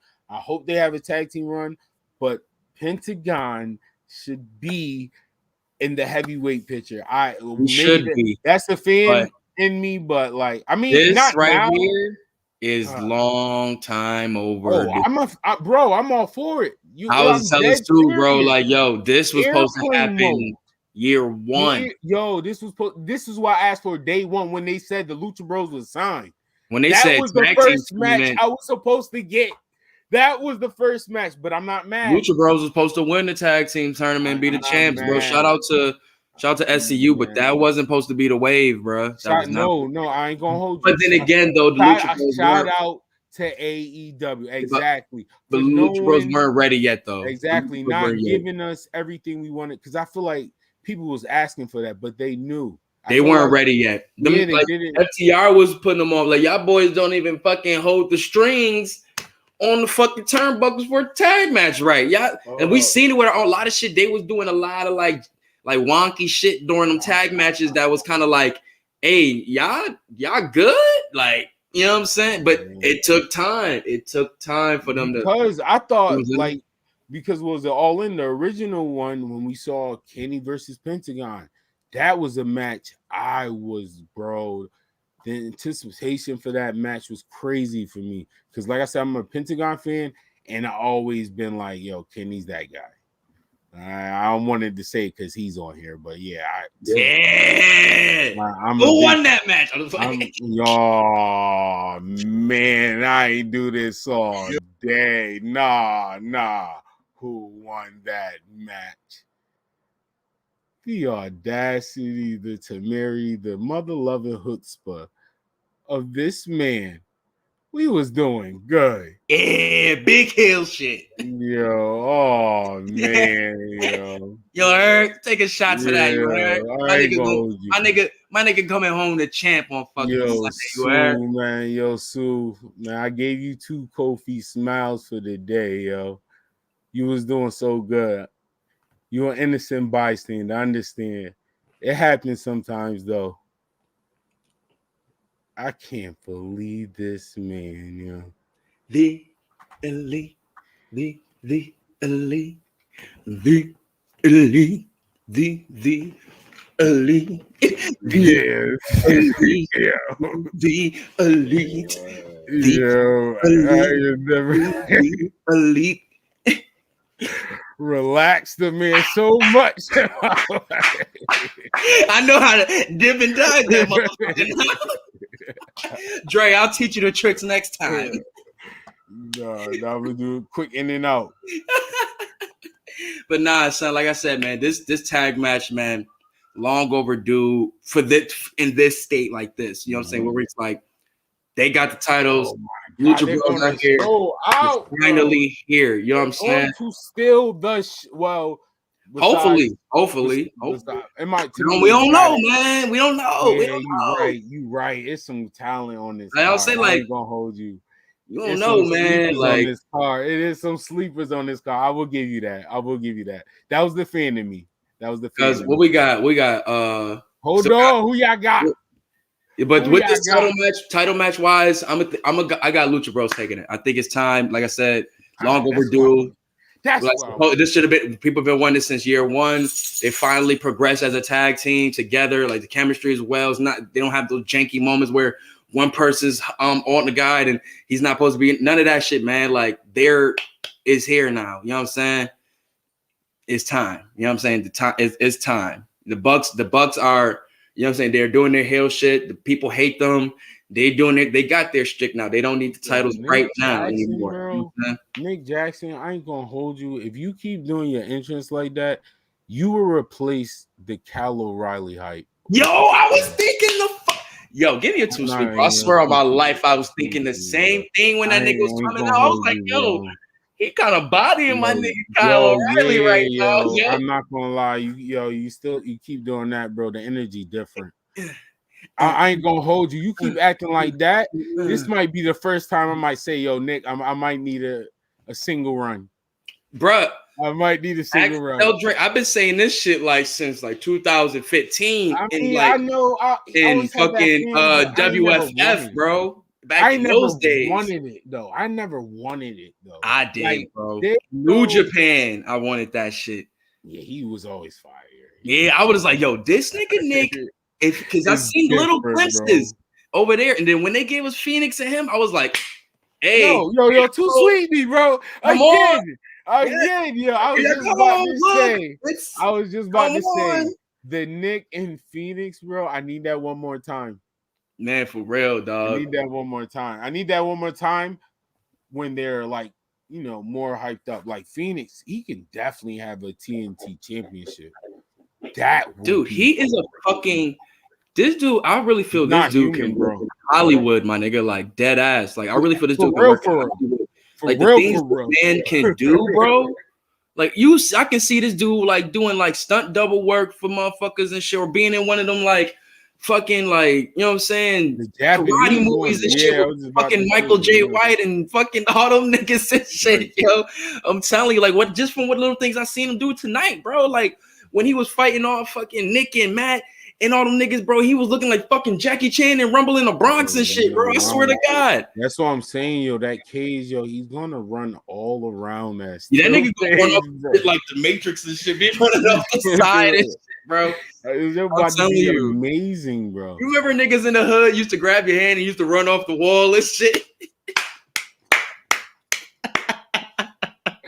Let's keep the title theme going. So we all got the Lucha Bros, correct? We all got the Lucha Bros. Yes. The AEW Women Championship is on the line. Dr. Britt Baker, DMD. Motherfucking DMD. Come on, that's my girl, D. Chris Statlander. Yes. Undefeated Chris Statlander since the return, too. Walks away with the AEW women. Yo, they did a good. Yo, I'm sorry, bro. Yo, AEW. Niggas been waiting for this match. Marks be mad, but AEW, yo, your problem it's two problems, and one of the problems y'all still got to work on.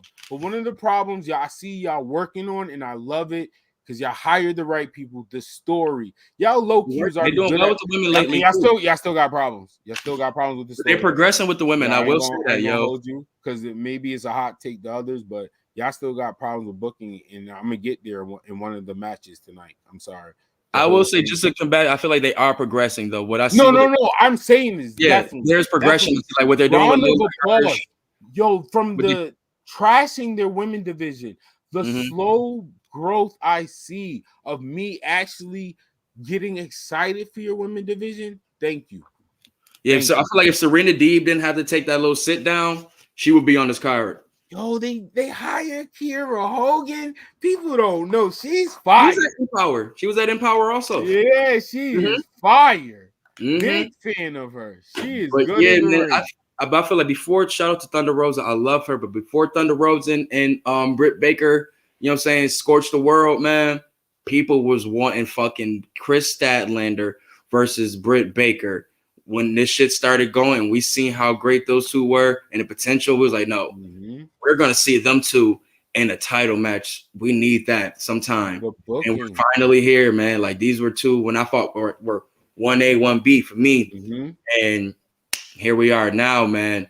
And I think it's gonna be a really good match. I know sometimes Britt Baker can be a little, you know what I'm saying, sketchy sometimes in the ring, but I think Chris Statlander is such a great worker that I think she would be able to carry her a little bit in this match enough. Britt getting better. No, she is. But sometimes she got to be carried a little bit. I know. That was like my Thunder Rosa definitely was helping her out in some of those matches. You know what I'm saying? But I think like those were like more hard hitting matches, so little things will let it go. This is gonna be more of a stricter wrestling match. I think it's gonna be some hard hitting. You know what I'm saying? Because Chris Statlander definitely could knock a big motherfucker out. I think there's a lot of interference too. Yeah, but the only thing is gonna be just the size difference. So hopefully there's gonna be no botches because of the size difference. But hopefully they'd be good within that. But other than that, I think it's gonna be a great match, to be honest with you. But I got Britt Baker taking it.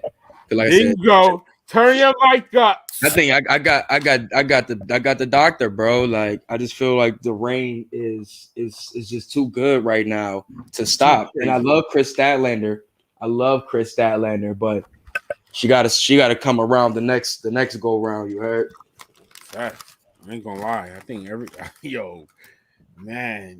love her dearly. It's not. You know, it's crazy. I will say this about the women, like. Y'all don't have mid-card title. Women. I wish women had mid-card titles all across the board, man. I say this, women division, like they low-key show how important a mid-card title is, though. Like just wrestling-wise, now for sure too, because it's like that a title means something to us. You can have Thunder Rosa as your man. Yeah, like. At least a TV title for the women. And that's the problem. And another problem I say in this is because when you have people that's hot and it's almost time for somebody else to be pushed, y'all kind of stuck in this situation of we repeat the cycle, or we got to go with the hotter star. Yeah, somebody's just gonna be mad in the situation. Instead, you can't. I mean, somebody always gonna be mad in this situation. You can't do like. No, I wouldn't be mad, but I'm just saying instead. We know people be like, "Oh, they put this person over this person." But my problem with this right now, and like I said, not having mid card. Let's say Britt lose, right? Even if Statlander lose, this is my problem. Having a mid card, them going right after mid card after that, like Britt losing. And then somehow just beating the mid-card title. Now she has the mid-card title. She can keep on her character, the cockiness, all that. Statlander, she don't have to just win it that night. She can do a couple matches again and win it. Makes sense. Something for them to do. But when your division is not, you don't have a lot of hype matches. So let's say Britt lose. It comes, now we have a what's next for Britt situation to keep that momentum or close. Now I mean, not we don't want to just and I feel you. And even Statlander, like I messed up her name, but bro, I know who she is. Like I'm becoming a fan. I like that from AEW. This is somebody brand fresh, new to me. But we do got to give Britt her credit, because even before she had the title, she was having nice storylines, nice feuds. Like what we seen with her and Big Swole was more entertaining than what was going on in the world title picture. I agree, but my rebuttal to that is that's why Britt Baker gave the title because I mean she's nice, but Kushida wasn't doing it. She wasn't it. Let's be real. Her title run was a little. She was dope, but it's just I love her in ring fire, but. Come on, like and the thing is, she turned up on the second half of her reign. For real. Like that's a big fact. She turned up on the second half. A little too late. Like honestly, a little too late. Like sorry, but nah, man. I think Britt. You see what I mean? I think she does have the potential to hold her own without the title, but right now it's just she's hot right now. Is if they do pull the trigger with women, like even that will help the story. Because now you got the shock factor. So of the surprise of a new wrestler like AEW's women's superstar, that keeps something else going. Remember we was talking about the Trigger Ruby Riot. Yes. Her just coming out after that to whoever lose. That's why whoever win. Like I said, let's say Britt wins, right? And Statlander, all right. Statlander is still like runner up in eyes, but Thunder Rosa is there. So we could keep Thunder Rosa Britt. The way we do it is we have Ruby Riott like, no, I'm next in line. But, like sneak in the Thunder Rosa thing. But, or more, like I said, if Thunder Rosa wins the joint or Big Swole, like I said, those are two joints you can spin the block on. But if AEW, y'all do y'all thing, man. I ain't gonna lie to you. I'm proud of y'all. Yo, I'm serious, yo. Big Swole would definitely be such a dope win for us. But I'm not gonna lie. As a wrestling fan, I want to say this. This is a proud moment because I'm seeing a promotion. Bro, like I get the hype of WWE. I'm always going to be for WWE because I grew into that. You've been on that block. You've been going to that block for how long? But it's different. I've been on that block, but this is a block. I grew like this is a block. We always had the good strands. I didn't make AEW, but get what I'm saying, people. This is the block I helped build. Like it, like the fans. My mom. I mean, my grandmother and stuff. That's her block, you know what I mean? That she helped build WWE, the 50 years. They put me on to that block. AEW, bro. I put in work here. The real judge in the grew with this one over here. Exactly. That's why I can't just I love it. And then for me, the block that's being built and I'm part of, I really feel a part of, bro, because I say this to people. It's people my age here. No, not even that. As a wrestling fan, I think I would have been one of the people like, yo, nah, I don't watch wrestling. I was really about to give up on wrestling, like for real. Like, I'm like, yo, this shit, y'all can have this. Like for real. Like, I done. After a while, it was a point where I was like after I think it was this last Mania, I was like, nah, man, I'm good on this shit. But like, I'm talking about is it even not watching? I didn't even want to Kofi one. I ain't even end up winning. It's lit. I didn't even really want to be a part of it, but it was the Indies, bro. The Indies. Oh, you talking about that time? Yeah. I'm talking. It was the point. I'm talking about. That's why I always bring up Adam Cole, Kevin Owens, like those people. Really, like when I seen Kevin Owens, it was a promo. He was bloody as, and he was the joint after, He was in his chair. He was cursing up a storm. I'm like, who is this? Then when I went to who is this, a clip of him and El Generico, or no, this was this was a little bit before El Generico because they was just still friends before the heated rivalry. So this like this is when I started. Yeah, like bro, I was almost done. Them people that y'all I was done with wrestling during that time. Yeah, I was done. Them people that's why I stayed around because of them. Adam Cole, I had to see Adam Cole and Kyle O'Reilly. I was like, yo. What is wrestling? Gave me that wrestling. About indie? Well, yes, I get you. Like wrestling is real again. I wasn't Ring of Honor. Shout out to Ring of Honor. Yeah. That's why I was a big fan of CM Punk doing that. Because Ring of Honor kept me watching wrestling. I would not be doing this. I swear I gave up. I was at that point where, especially I was at an age where like I don't even need to watch this. Nobody watch this around me. There's no motivation to watch this. The love is damn near gone. For real. No, I hear you on that. I always have my favorites, but it's like that love is gone. It's always gonna be. I'm gonna be like the people that is now. Like, oh, I remember that time. But to bring it back, but I think what you're saying is though is just like what there is more so like the fan service, you know what I'm saying, to an extent that AEW is giving you. It's more so like they're listening to the fans that help build this shit. And then the joke people say WCW 2.0, I always say this as a rebuttal. The only difference is NWO is not selfish. True. NWO, like this, I keep telling people, like, everybody want to be at the top or whatever. But the way AEW has it set up schedule-wise and stuff, people could take off and still get television time. And then people is not afraid. And if they're not getting that much television time, they can go get a bag somewhere else. Like I know Swole is like a champion of on some other indie program or something like that. That's what I'm but saying. you know, if that was you would never even think of that even happening. Never.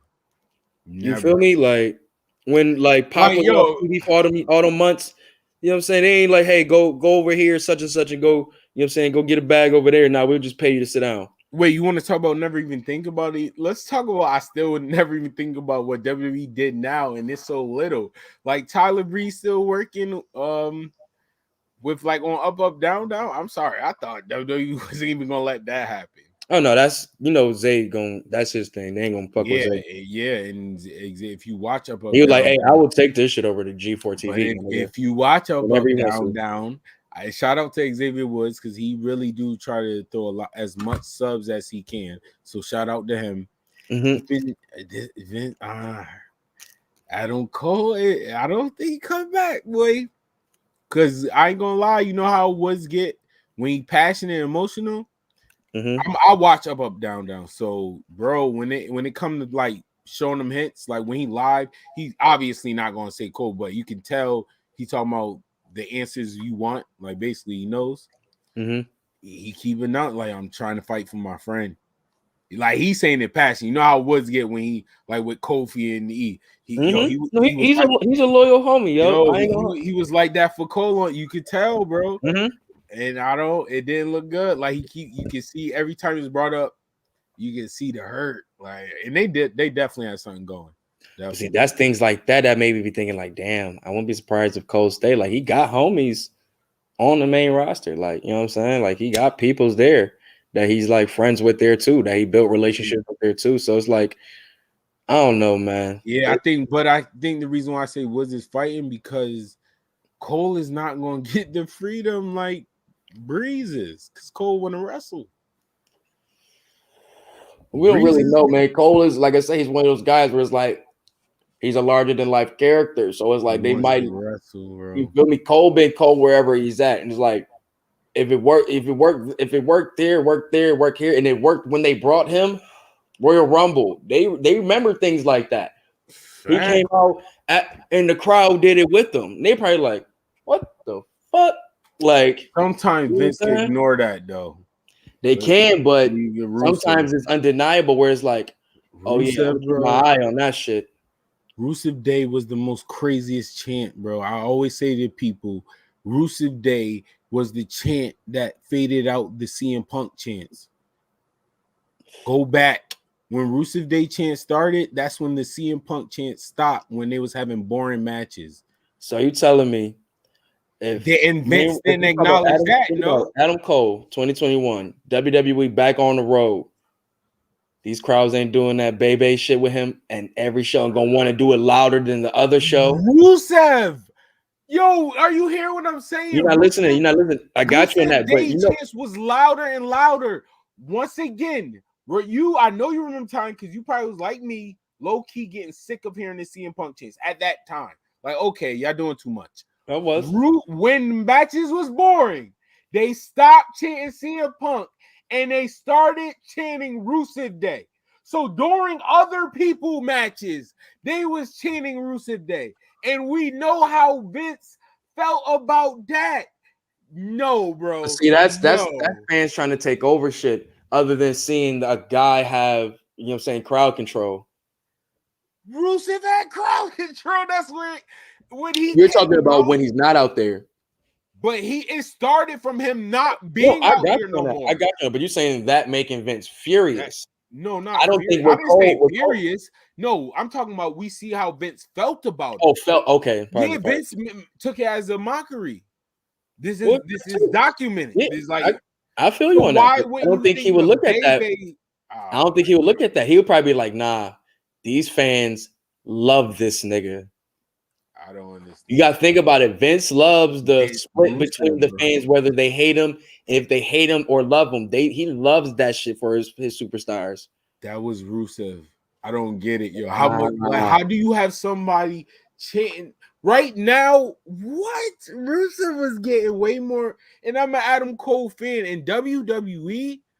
Bro, now Adam Cole probably no. And I'm not saying that he can't do that same shit at AEW either. Because the same, like I said, Adam Cole is gonna be Adam Cole wherever you go. No. You know what I'm saying? So the same thing can happen at AEW. I'm just saying that given what we've seen from on the Royal Rumble, SmackDown, and you know what I'm saying, Survivor Series, them fans kind of love that nigga. Everybody love him. I agree. We're not disagreeing. So it's like on that. The argument I'm saying is if they find a way to keep him. That's what I'm saying. I won't be surprised if his homies are at WWE or he finds some type of way to be like, hey, I'm gonna take this bag over here and see what happens. I wouldn't be surprised. I would say that I wouldn't be surprised. I wouldn't be surprised. Like you, and this because you brought up the Xavier factor. Adam Cole is. I forgot about his homies here, like at the E. Like he got homies here. Yeah, but my wife over there. That's true too. True too. I'm sorry, yo. That's a big factor. You know how they schedule. You want me to go to the main roster? See, I almost brought up the Aleister Black and you know what I'm saying, Thea Trinidad situation, or you know what I'm saying, but I forgot that was pretty much a timing situation. Yeah, where the like, time, that was literally just bad. Waited a little while, fired them. No, bro, and you know what I'm saying, like it was just terrible timing when he got fired and she got fired and she went back. Even and WWE, all of that think about it. WWE had to switch it at some point. That's why certain couples was on the same brand. Around the shakeup, it was a discussion that they would try to keep couples together to keep less drama and stuff. I ain't mad at that. That's what I'm saying. I know what you're talking about though, but I'm sorry. As if I was a wrestler, I'm sorry. This is where it originated. Why people acting like that? Shout out to Matt Hardy, Edge and Lee. Because of that, man, you have to believe. What hotel you at? Everybody got that same. Ain't the one Vince told us to go to. Bro, facts, bro. And bro, if you giving me AEW, their scheduling is crazy though. I'm thinking as a wrestler now, and because Cole has been doing this for following Adam Cole, he always like did smart moves, like smart signees. I'm not even talking about him as a in-ring, like where he goes or how long. Like he always been smart with his career. So as much as the fans, I'm saying with his wife, they get time off. I ain't gonna lie, man, but they get time. I'm gonna have to give up that bag though, bro. Yo, you don't think AEW gonna give him that bag? Yo, they throwing out a lot of bags right now, brother. They throwing out a lot of bags. You don't think AEW ain't gonna give him that bag? I ain't pocket checking because they don't really talk about contracts like that. But now, if you want, let's go back to his boys over there fighting for him. First of all, his boys run this shit. Let's start from the top. Basically, his boys is running this shit. His boys. That's why I keep bringing up people, the original Elite. I watched their interviews when they was doing the question and answers. They was begging Cole. Cole went because smart business reasons. Cole is smart with his check. That's why they agreed to that. But Cole even said it. Cole even had a live stream where he was like, basically on the story, like, this is difficult. Like, he kept it real. Like how Cole was with who was the most? I think it was Matt. I think him and Matt, like, friendship was next level. He used to always talk about. But you know, the whole Kyle O'Reilly, Bobby Fish, he had them. Bobby gone. Cal about to do his own thing. Cole sent Cal off, right? Yo, I'm not gonna lie. My boys over there, I get time off and I get to see my wife. I'm sorry. I'm all in. I am all in. I'm just saying. I'm not mad at that. I like your case. I like your point case of too, view. man. Like I think we both make strong cases for say reason why he No, was you staying, do. reason why he would go. So it makes Because the surprise factor even more like even the for me. rebuttal that I say to add on to make it even, like you said, with I don't think Woods and them is on the level of his boys, but he's been over here so long, and then what they built with up, down, down. Like Cole, not the original, but he's part. Like the party thing brought up, down, down to the next level with him, Cesaro, Tyler Breeze, and Adam Cole. Like that brought his whole page, everything to the next level. So I agree on that. Like I don't want to leave that. Let's swing back to the card. I know Cole is definitely, like I said, this made the surprise factor if he's going to be there or not. Like I'm sorry, I'm Cole biased. No. But this is just like I think people are like how they were with Punk. Yeah, and like going there with the hope, or maybe if he's going to be there, I think people be like that for Cole, man. He's gonna hold you. Dan Bryan got the most hype though. He do too, and that's because of Punk. That's because of Punk. Punk and these subliminals and all of this shit, man. Yeah, BW, the Bray Wyatt shit on the Twitter. I think he had the AC for Adam Cole, and then he posted the handshake of him and Daniel Bryan, man. So it's like in a quick hot take. The most dangerous signee to me is Bray Wyatt, and I say this because storytelling. All I tell people is you got him and Aleister Black on your shit.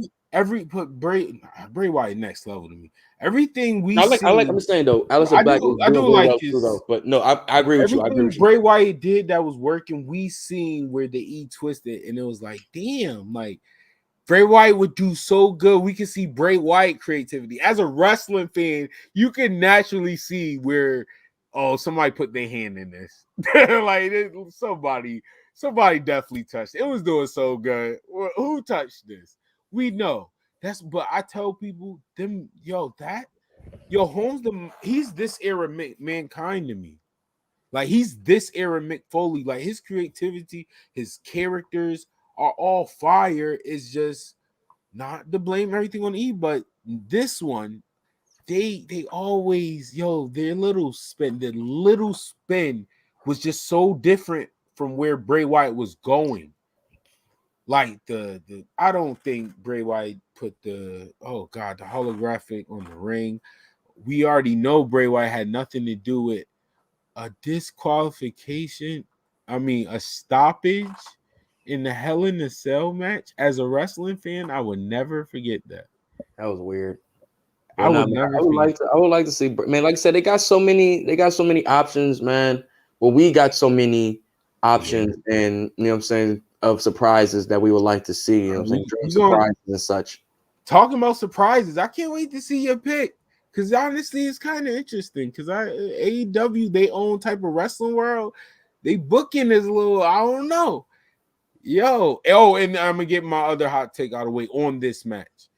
MJF versus Chris Jericho. Now, before you go, real quick, y'all, I'm gonna keep it quick and short. One of the problems I was saying was booking, and they doing a good job. I'm sorry. Overall, the booking for this, it was everywhere. I'm sorry. For me personally, on this feud. Yeah, I mean, some of it was good. Don't get it twisted, but like, bro, I'm glad this is it. I'm not gonna hold you. I'm glad this is it. Are you talking about just with the labors or like just their feud in general? The whole thing. I'm not gonna lie, the whole thing. I mean, I ain't gonna lie. I mean, there was some good matches and like that, but I will say storyline wise, I've been rocking with it. If you go from, you know what I'm saying, him coming into the joint, we knew where it was gonna go from there. But we did get good things like the Debonair shit and you know what I'm saying, them in the New York Times and fucking the split up and that bringing the Pinnacle. That was dope. You know what I'm saying? Split up was dope. I thought I thought their Stadium Stampede was nice. War Games, well, I mean, Blood and Guts was okay. But Stadium Stampede was better. Yeah, Stadium. Yeah, that made up for that. That was. But I don't know. I think it turned out. I think it did its job for me. But I'm glad this is going it. to win, I'm glad this is it. Hold up. I was just telling Sue, man, this shit is tough. Difficult. Yeah, this is all another right. one. So this is my two-way street with it. Mm-hmm. If we already know it's 3-0 right now, right? We already know it's 3-0. MJF to Jericho and for this story. You know what I'm saying? So Jericho has been, this is, you know what I'm saying, technically, we would say year 2 of AEW. We already knew Jericho's job here was to help bring in the fans, help with the talent, you know what I'm saying, help build talent, such on and so forth, right? Right. He's done that and then some, right? Absolutely. Absolutely.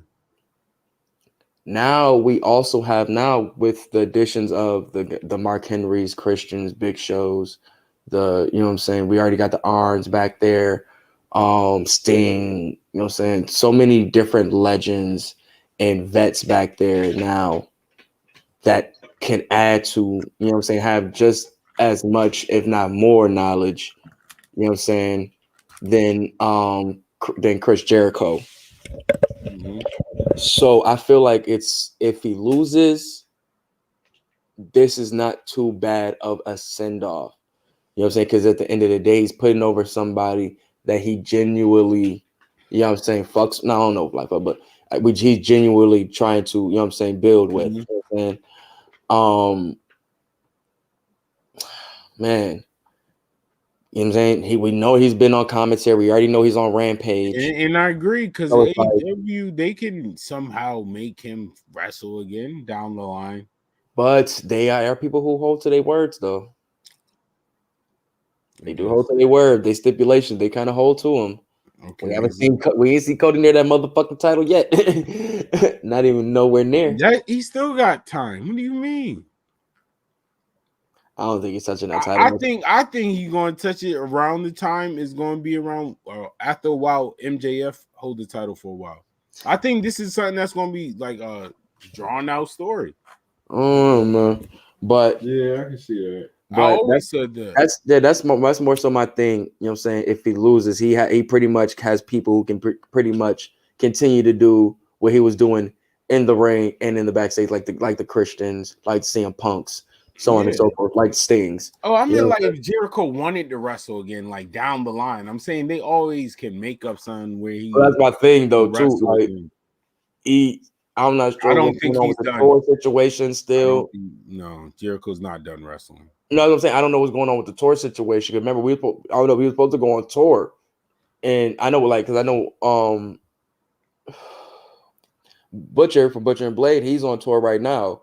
You know what I'm saying? That's why he's not on TV. So, I mean, I know we were talking about Jericho going on tour like some months ago, before the summer.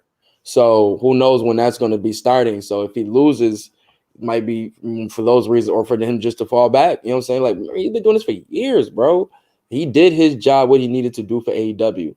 Like, what is there really left for Jericho to do? He's won the title. He already won the title. He reached the pinnacle, no pun intended, of the AEW already. What is there left for him to do? Wrestle somebody else. I'm telling you. He's wrestled the Jungle Boys. He's wrestled his I Love You match. This is it right here. Sorry. This is it right here. This is it right here. Unless you want who y'all got? Lance Storm or some shit. Who y'all got? Who do y'all got? The extra labor or some shit. I still think he's going for. I think. But my thing is, if MJF, you know what I'm saying?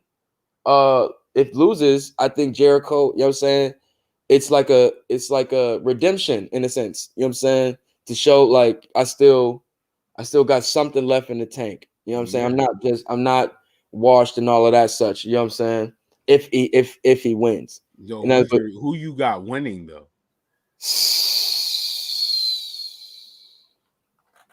I'm gonna go Jericho. The Chicago audience. I'm gonna go Jericho, and this is why.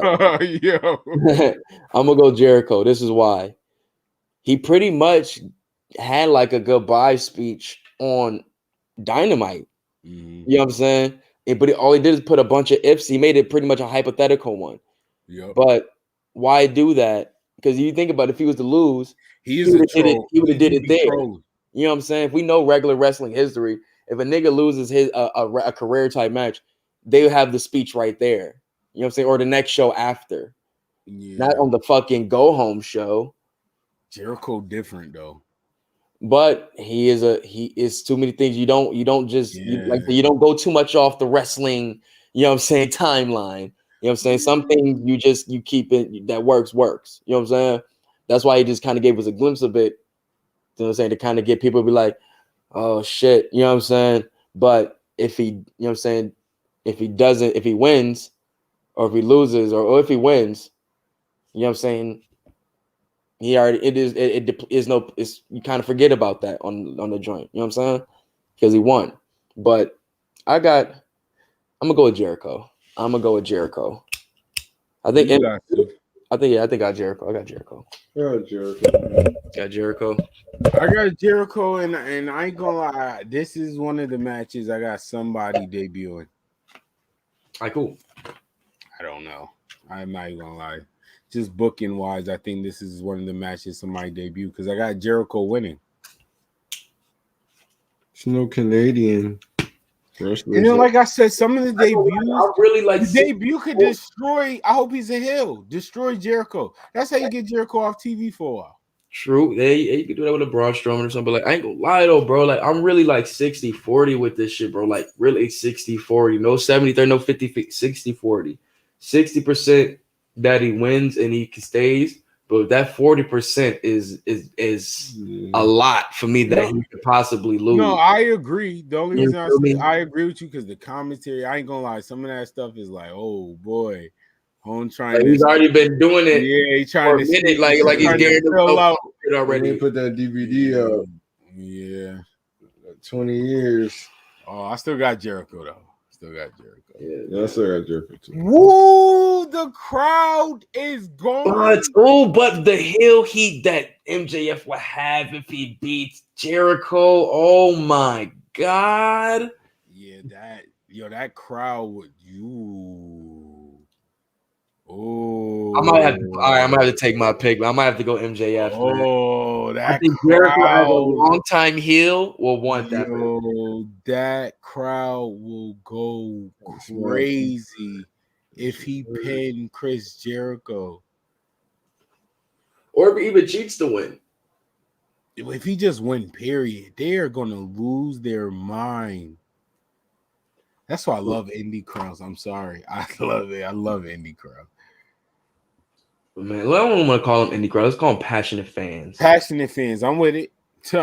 Passionate fans. Because I'm a passionate fan myself. And the passionate fans are going to shake the arena. They're going to feel the judder through your television. It is CM Punk versus Darby Allin.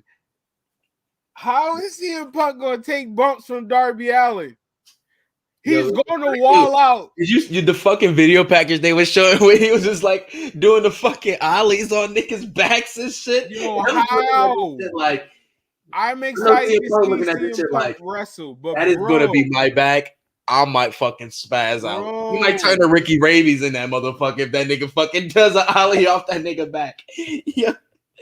Shout out to the heel show, man. I gotta start that shit, bro.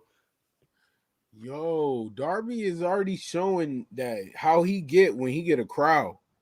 He feed off the crowd. That crowd is gonna be different for Darby. They're not there for Darby though.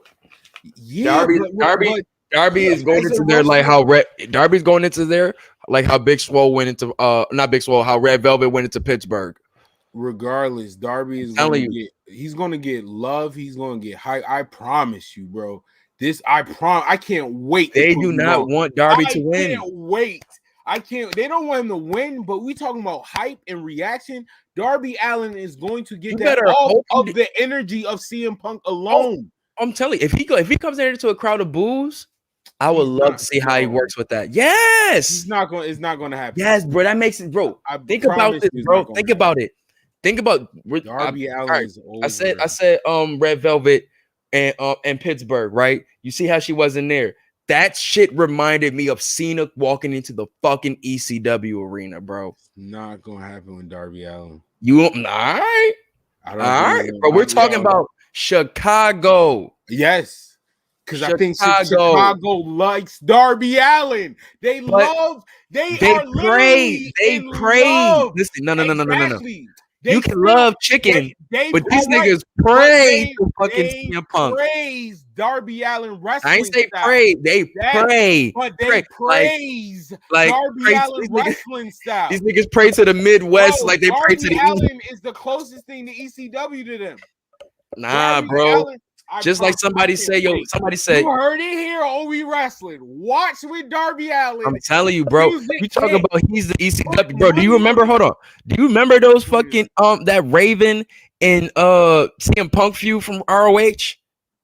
Yo. Yes, come on, bro. And this is what Darby was saying. This is the nigga that got him into wrestling. Ladies and gentlemen, This is the nigga that got him into wrestling. Sunday, September 5th. When he left professional wrestling, he entered professional wrestling. Mark my words, ladies and gentlemen. I said it here first. Yes, because I know that type of crowd. They're going to be split for a while. I promise you, you will hear Darby Allin and CM Punk chants. I am saying that Probably right here. Later in the match, I'll give you later in the match, but when it starts in the beginning, I'm telling y'all, after CM Punk come out, and I'm telling you, watch. I am nowhere near. CM Punk come out. I am nowhere coming out near. second. I am nowhere near a Darby Allin like fan. That's my top 5. None of that. But I put Sunday, September 5th. Bro, it's different when you're the hometown kid, bro. It's gonna be like whoever's in the ring, whoever going against Moxley in Cleveland. Whoever going against Moxley in Cleveland. One thing I put over AEW. I'm sorry, I love AEW fans over WWE. AEW fans remind me of battle rap fans. It's where you go, and I'm telling you, Chicago is fair. They boo you when you ain't shit. Perfect example. They boo you when you ain't shit. But if you fire, they're gonna root for you. Perfect example. Charlie Clips versus Big T. That nigga Charlie Clips was not. They didn't give a fuck what that nigga said. Big T was God in that motherfucking building that night. Ladies and gentlemen, please remember this pod. Yo, I can't telling you, bro. Please when you the hometown kid, they don't give a fuck who you in the ring with. That's that WWE mindset. No, it's not. Yo, watch. I'm telling you, yo, the bro, it's not. I just said they just did it for Britt Baker, bro, and she is the heel. She's the heel, and they made Red Velvet look like she was goddamn walking into a goddamn slave auction that night, bro. Baker is over. That is a bad example to me. No, it's not, bro. Like what? Darby Allin compared to her? Are you kidding I'm not me? saying it's not. I'm not comparing the person. I'm comparing the person who hometown it was. Oh, I'm telling you, watch Sunday, bro, people. Sunday, CM Punk versus Darby Allin. Did you not just see? Watch.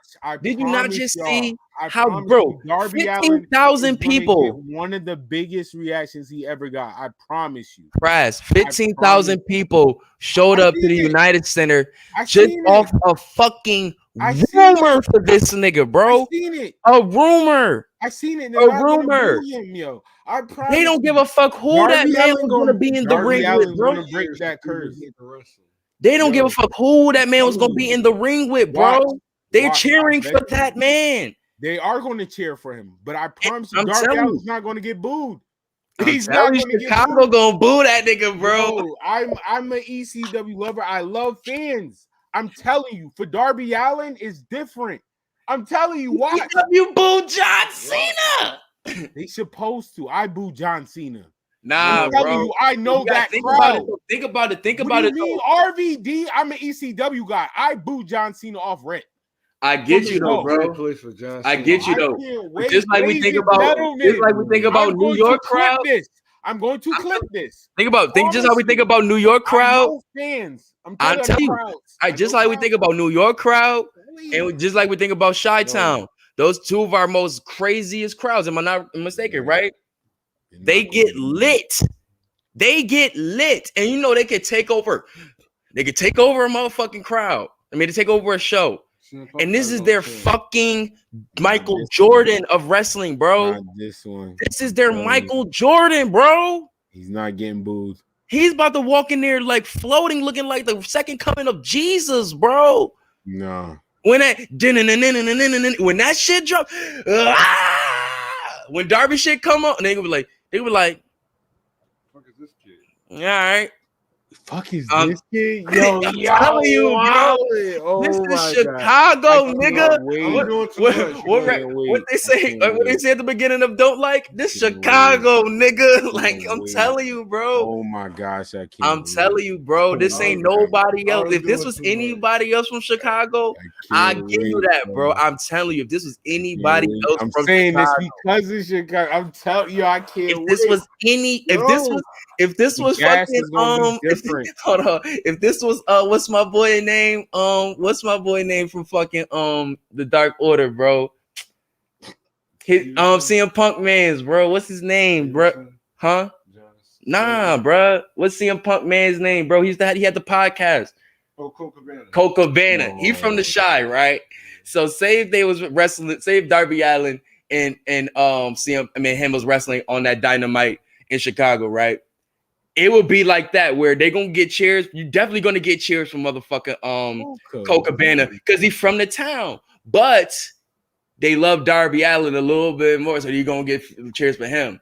It ain't like that with CM Punk, bro. I agree, it's but gonna I'm be like telling 80, y'all, 20, 90, 10 of cheers. It could have The been. motherfuckers cheering for fucking Darby Allin gonna be like the little insect from that SpongeBob episode. They'll be like, hoopla. If this was anybody else but Darby Allin, I don't think Darby Allin's gonna get booed. It could have been anybody else. I would agree with y'all because I do see what y'all saying, but I'm telling y'all, this is gonna be different.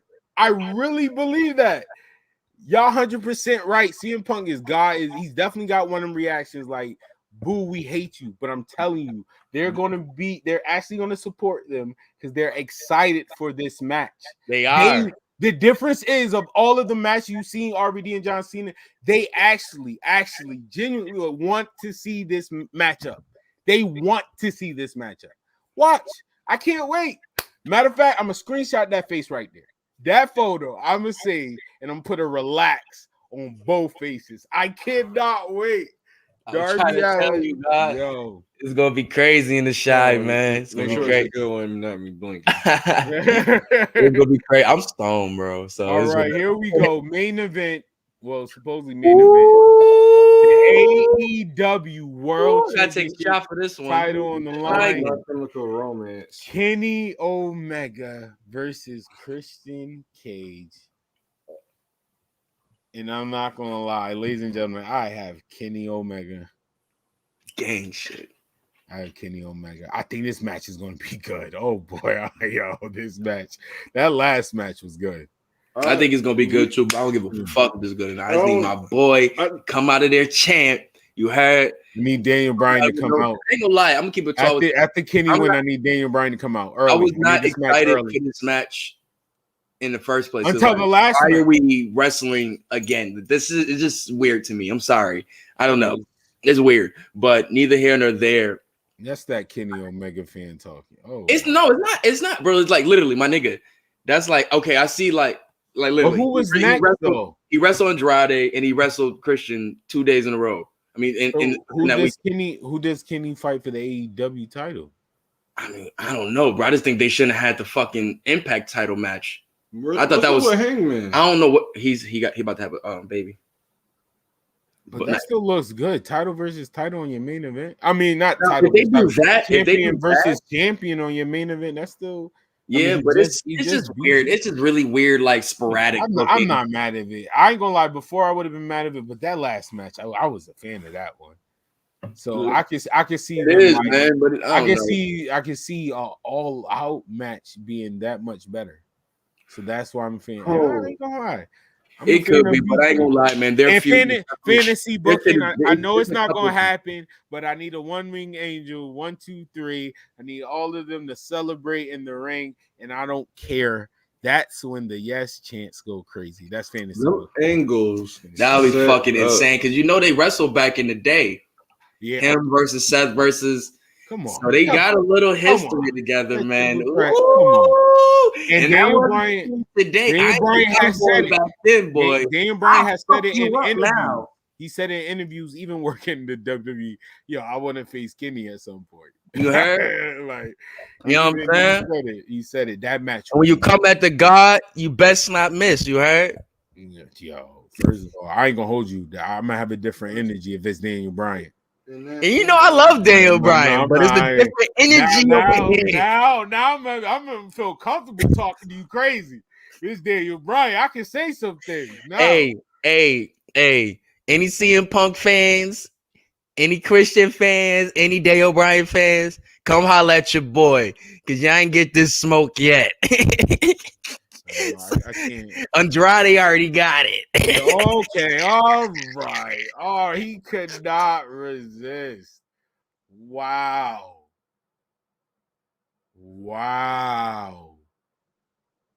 Yo, that was low. Sorry, that's the brown liquor talking. No.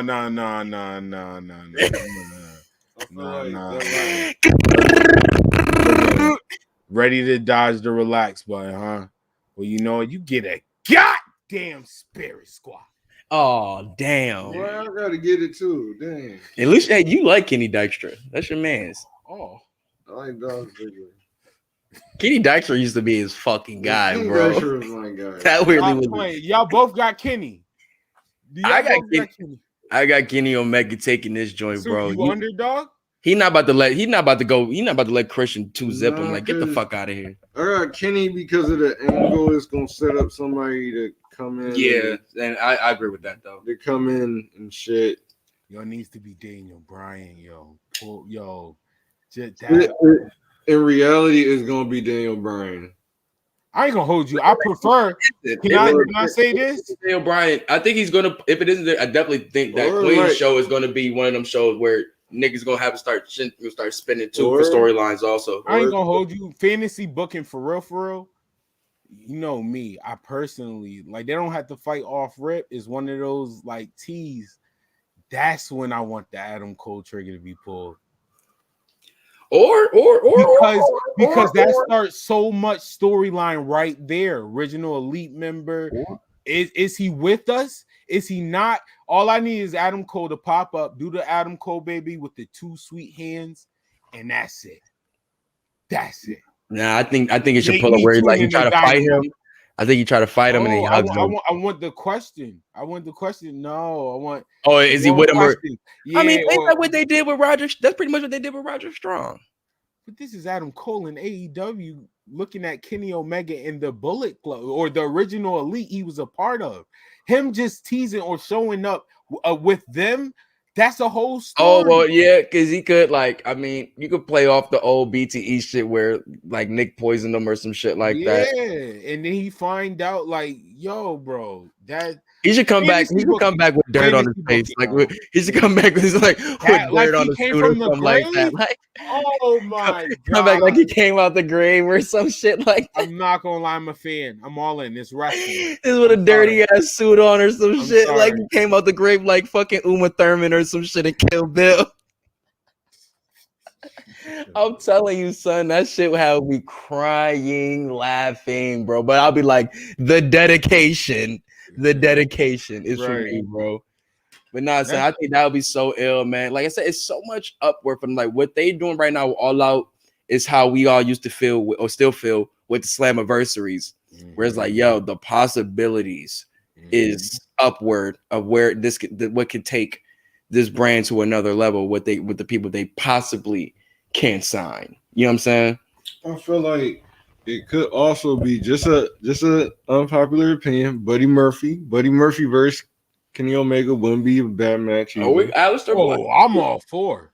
I think the Aleister Black thing is gonna be his first move, though. I think that's gonna be his first thing because he's playing off that storyline, the video joints. That's V trigger crazy. Yeah, that's V trigger crazy. But just a duck. No, never mind. Everybody want to do the V triggers, man. Get them Z and X triggers and L2 triggers and right triggers out of here. I give it to Kenny, the originator, but the only other person I really do like Shinsuke. Well, yeah. Shinsuke, you already know Dre was up here. It would have been Shinsuke. Yeah, it's a little tat. Yeah, he was. You got it, Chief. But other than Shinsuke, I do like seeing Buddy does it very well. He does. You know who does a really good one? Mandy Rose. Yes. Mandy Rose is up with that shit, yo. Yeah, I was like, damn, man. Damn, babe. You wilding out here. But nah, son, she got her face fucked up too on NXT. Yeah. Yo, they had in the match because they covered her face. I thought that shit was so cool. But nah, son, AEW, I got Kenny over Christian. Hopefully, you know what I'm saying, this moves to a next big feud for him to keep the shit going, man. And like I said, if anything, how long he had this since Full Gear? Not since Full Gear. Double or Nothing? No. How long he had this title? He had this shit for a year. I'll say almost, definitely. October, December. Almost. I'm not gonna lie, they need to stretch this out. I still think they need to put the title on Hangman. I see that. Just business wise, like, cause you got all this there. I don't want to say WWE, but you still keep the guy. Like, this is your guy. Like, he's a AEW original to a lot of people. Like, people really know him from AEW. Like, the bear guy. Like, this is their modern day Stone Cold at one point. Yeah, well, it's Moxley for me, but yeah. But I'm talking about, with the bear, the excitement and stuff like that.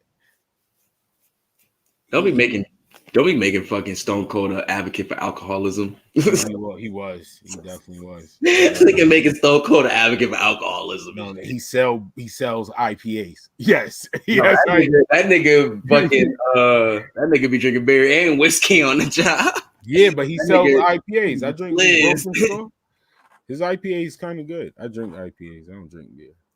I don't know. No, I will. Gino was putting me on to some shit about beer, but I don't drink that shit. I drink the melanated drinks.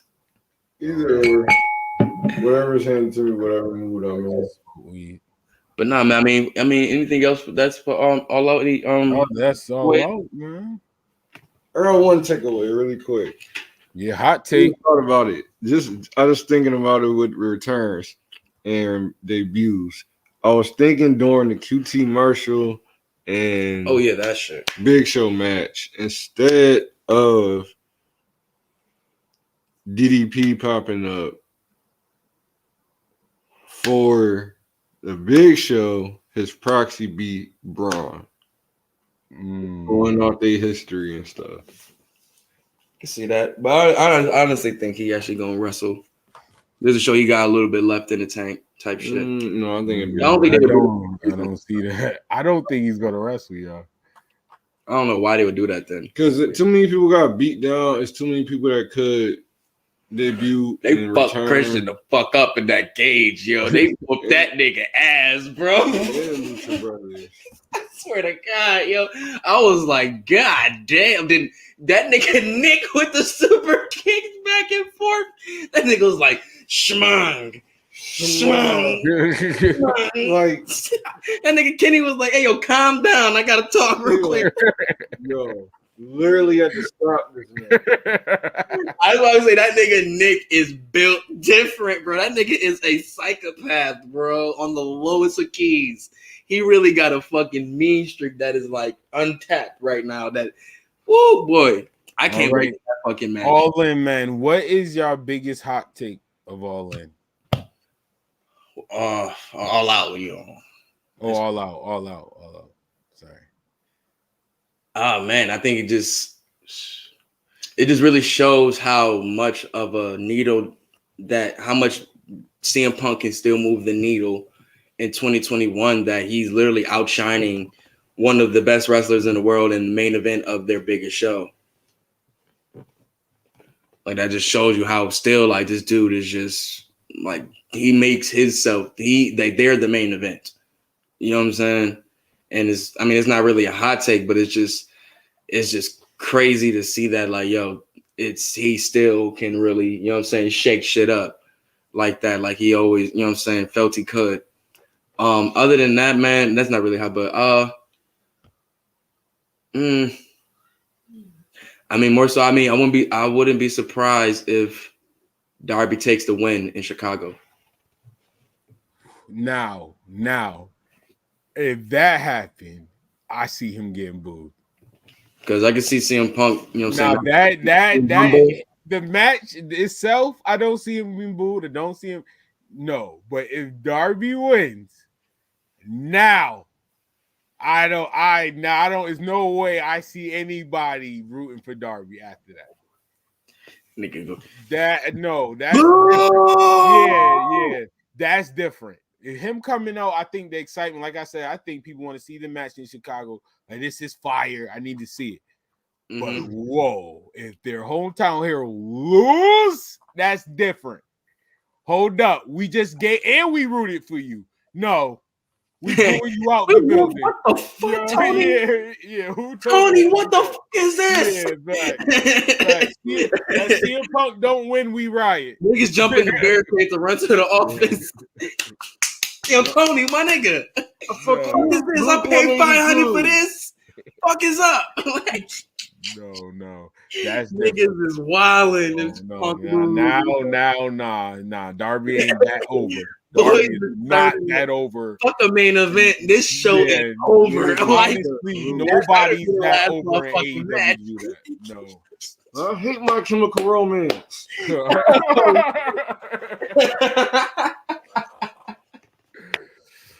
Yo, so you got a hot take?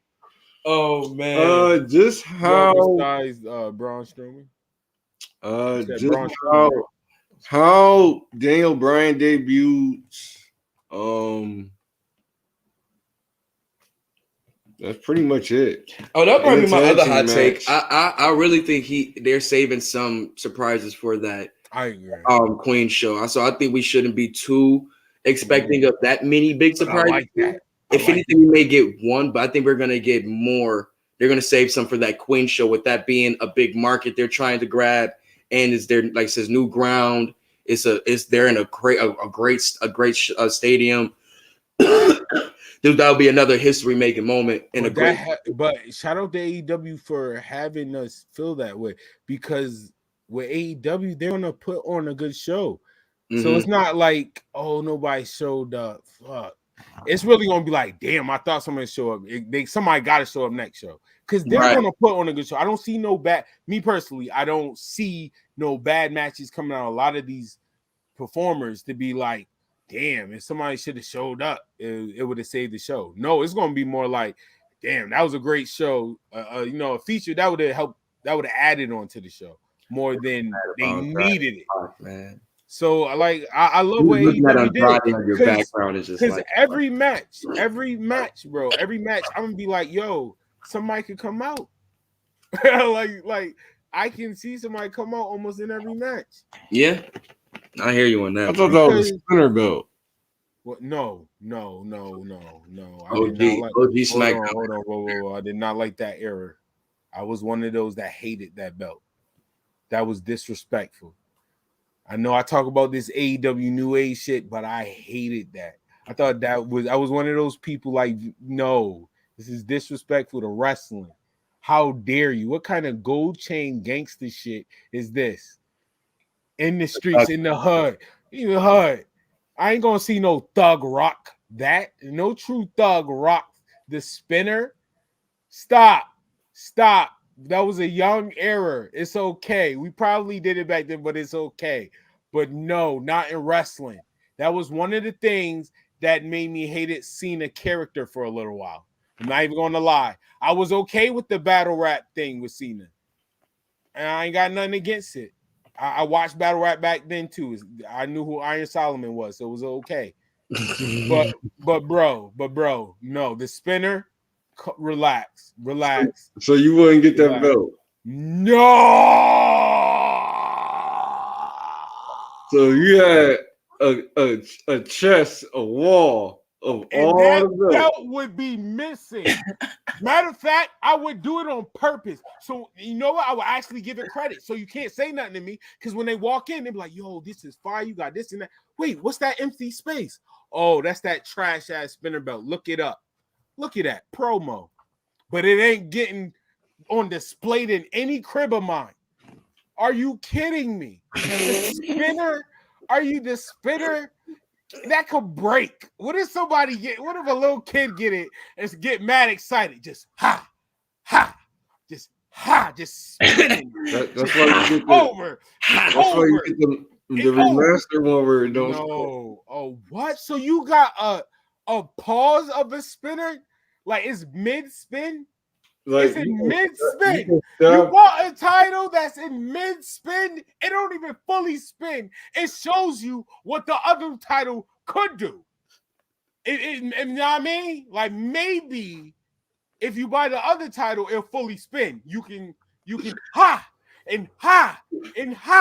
But this one, you gotta it doesn't move, but you get the point. You just oh. I mean, shit, you gotta see the logo somehow. Marketing. You treat that shit like the old fucking what was the little toy when you fucking pull the joint and the little arrow go around, but kids would just be like, "Fuck it, I'll make the arrow go wherever I want." Oh, it looked like I was that kid. Them high school locks you had to use. Turn right. Turn Oh left. my god! You breaking into a safe? No, absolutely not. I want that. The only thing I'm gonna spin is off this show. Ladies and gentlemen, thank you for tuning in. You know what? Get your promos off, man. Get your bars off. Hey, man, you already know where y'all can find us, man. Get Your Bars Off podcast on all streaming platforms. That's on Apple. That's on streaming platforms like Spotify, Google, Amazon, all of those joints, man. Follow us anywhere. Check us out on YouTube, man. Subscribe and follow. Hit that notification bell to be up on all of our joints, man. For sure, man. And follow me on Ari Starks on all platforms. I mean, also all social media. Let them know where they can follow you, Sue. Follow me at SXDZ on Twitter and on Instagram. Most definitely, man. Shout out to the team, man. Shout out to our boy Loso, Joe, Gino, whole squad, big BC gang. You already know what it is, man. Whoa, wait. Whoa. I just thought about something. Hold on. Yo, Sue. Yeah. Yo, what's your favorite title, yo? My favorite title? My favorite title? Yes, Sue. What's your favorite title? Yo! Oh my gosh, Sue! Chill! Hey! Hello! Yeah.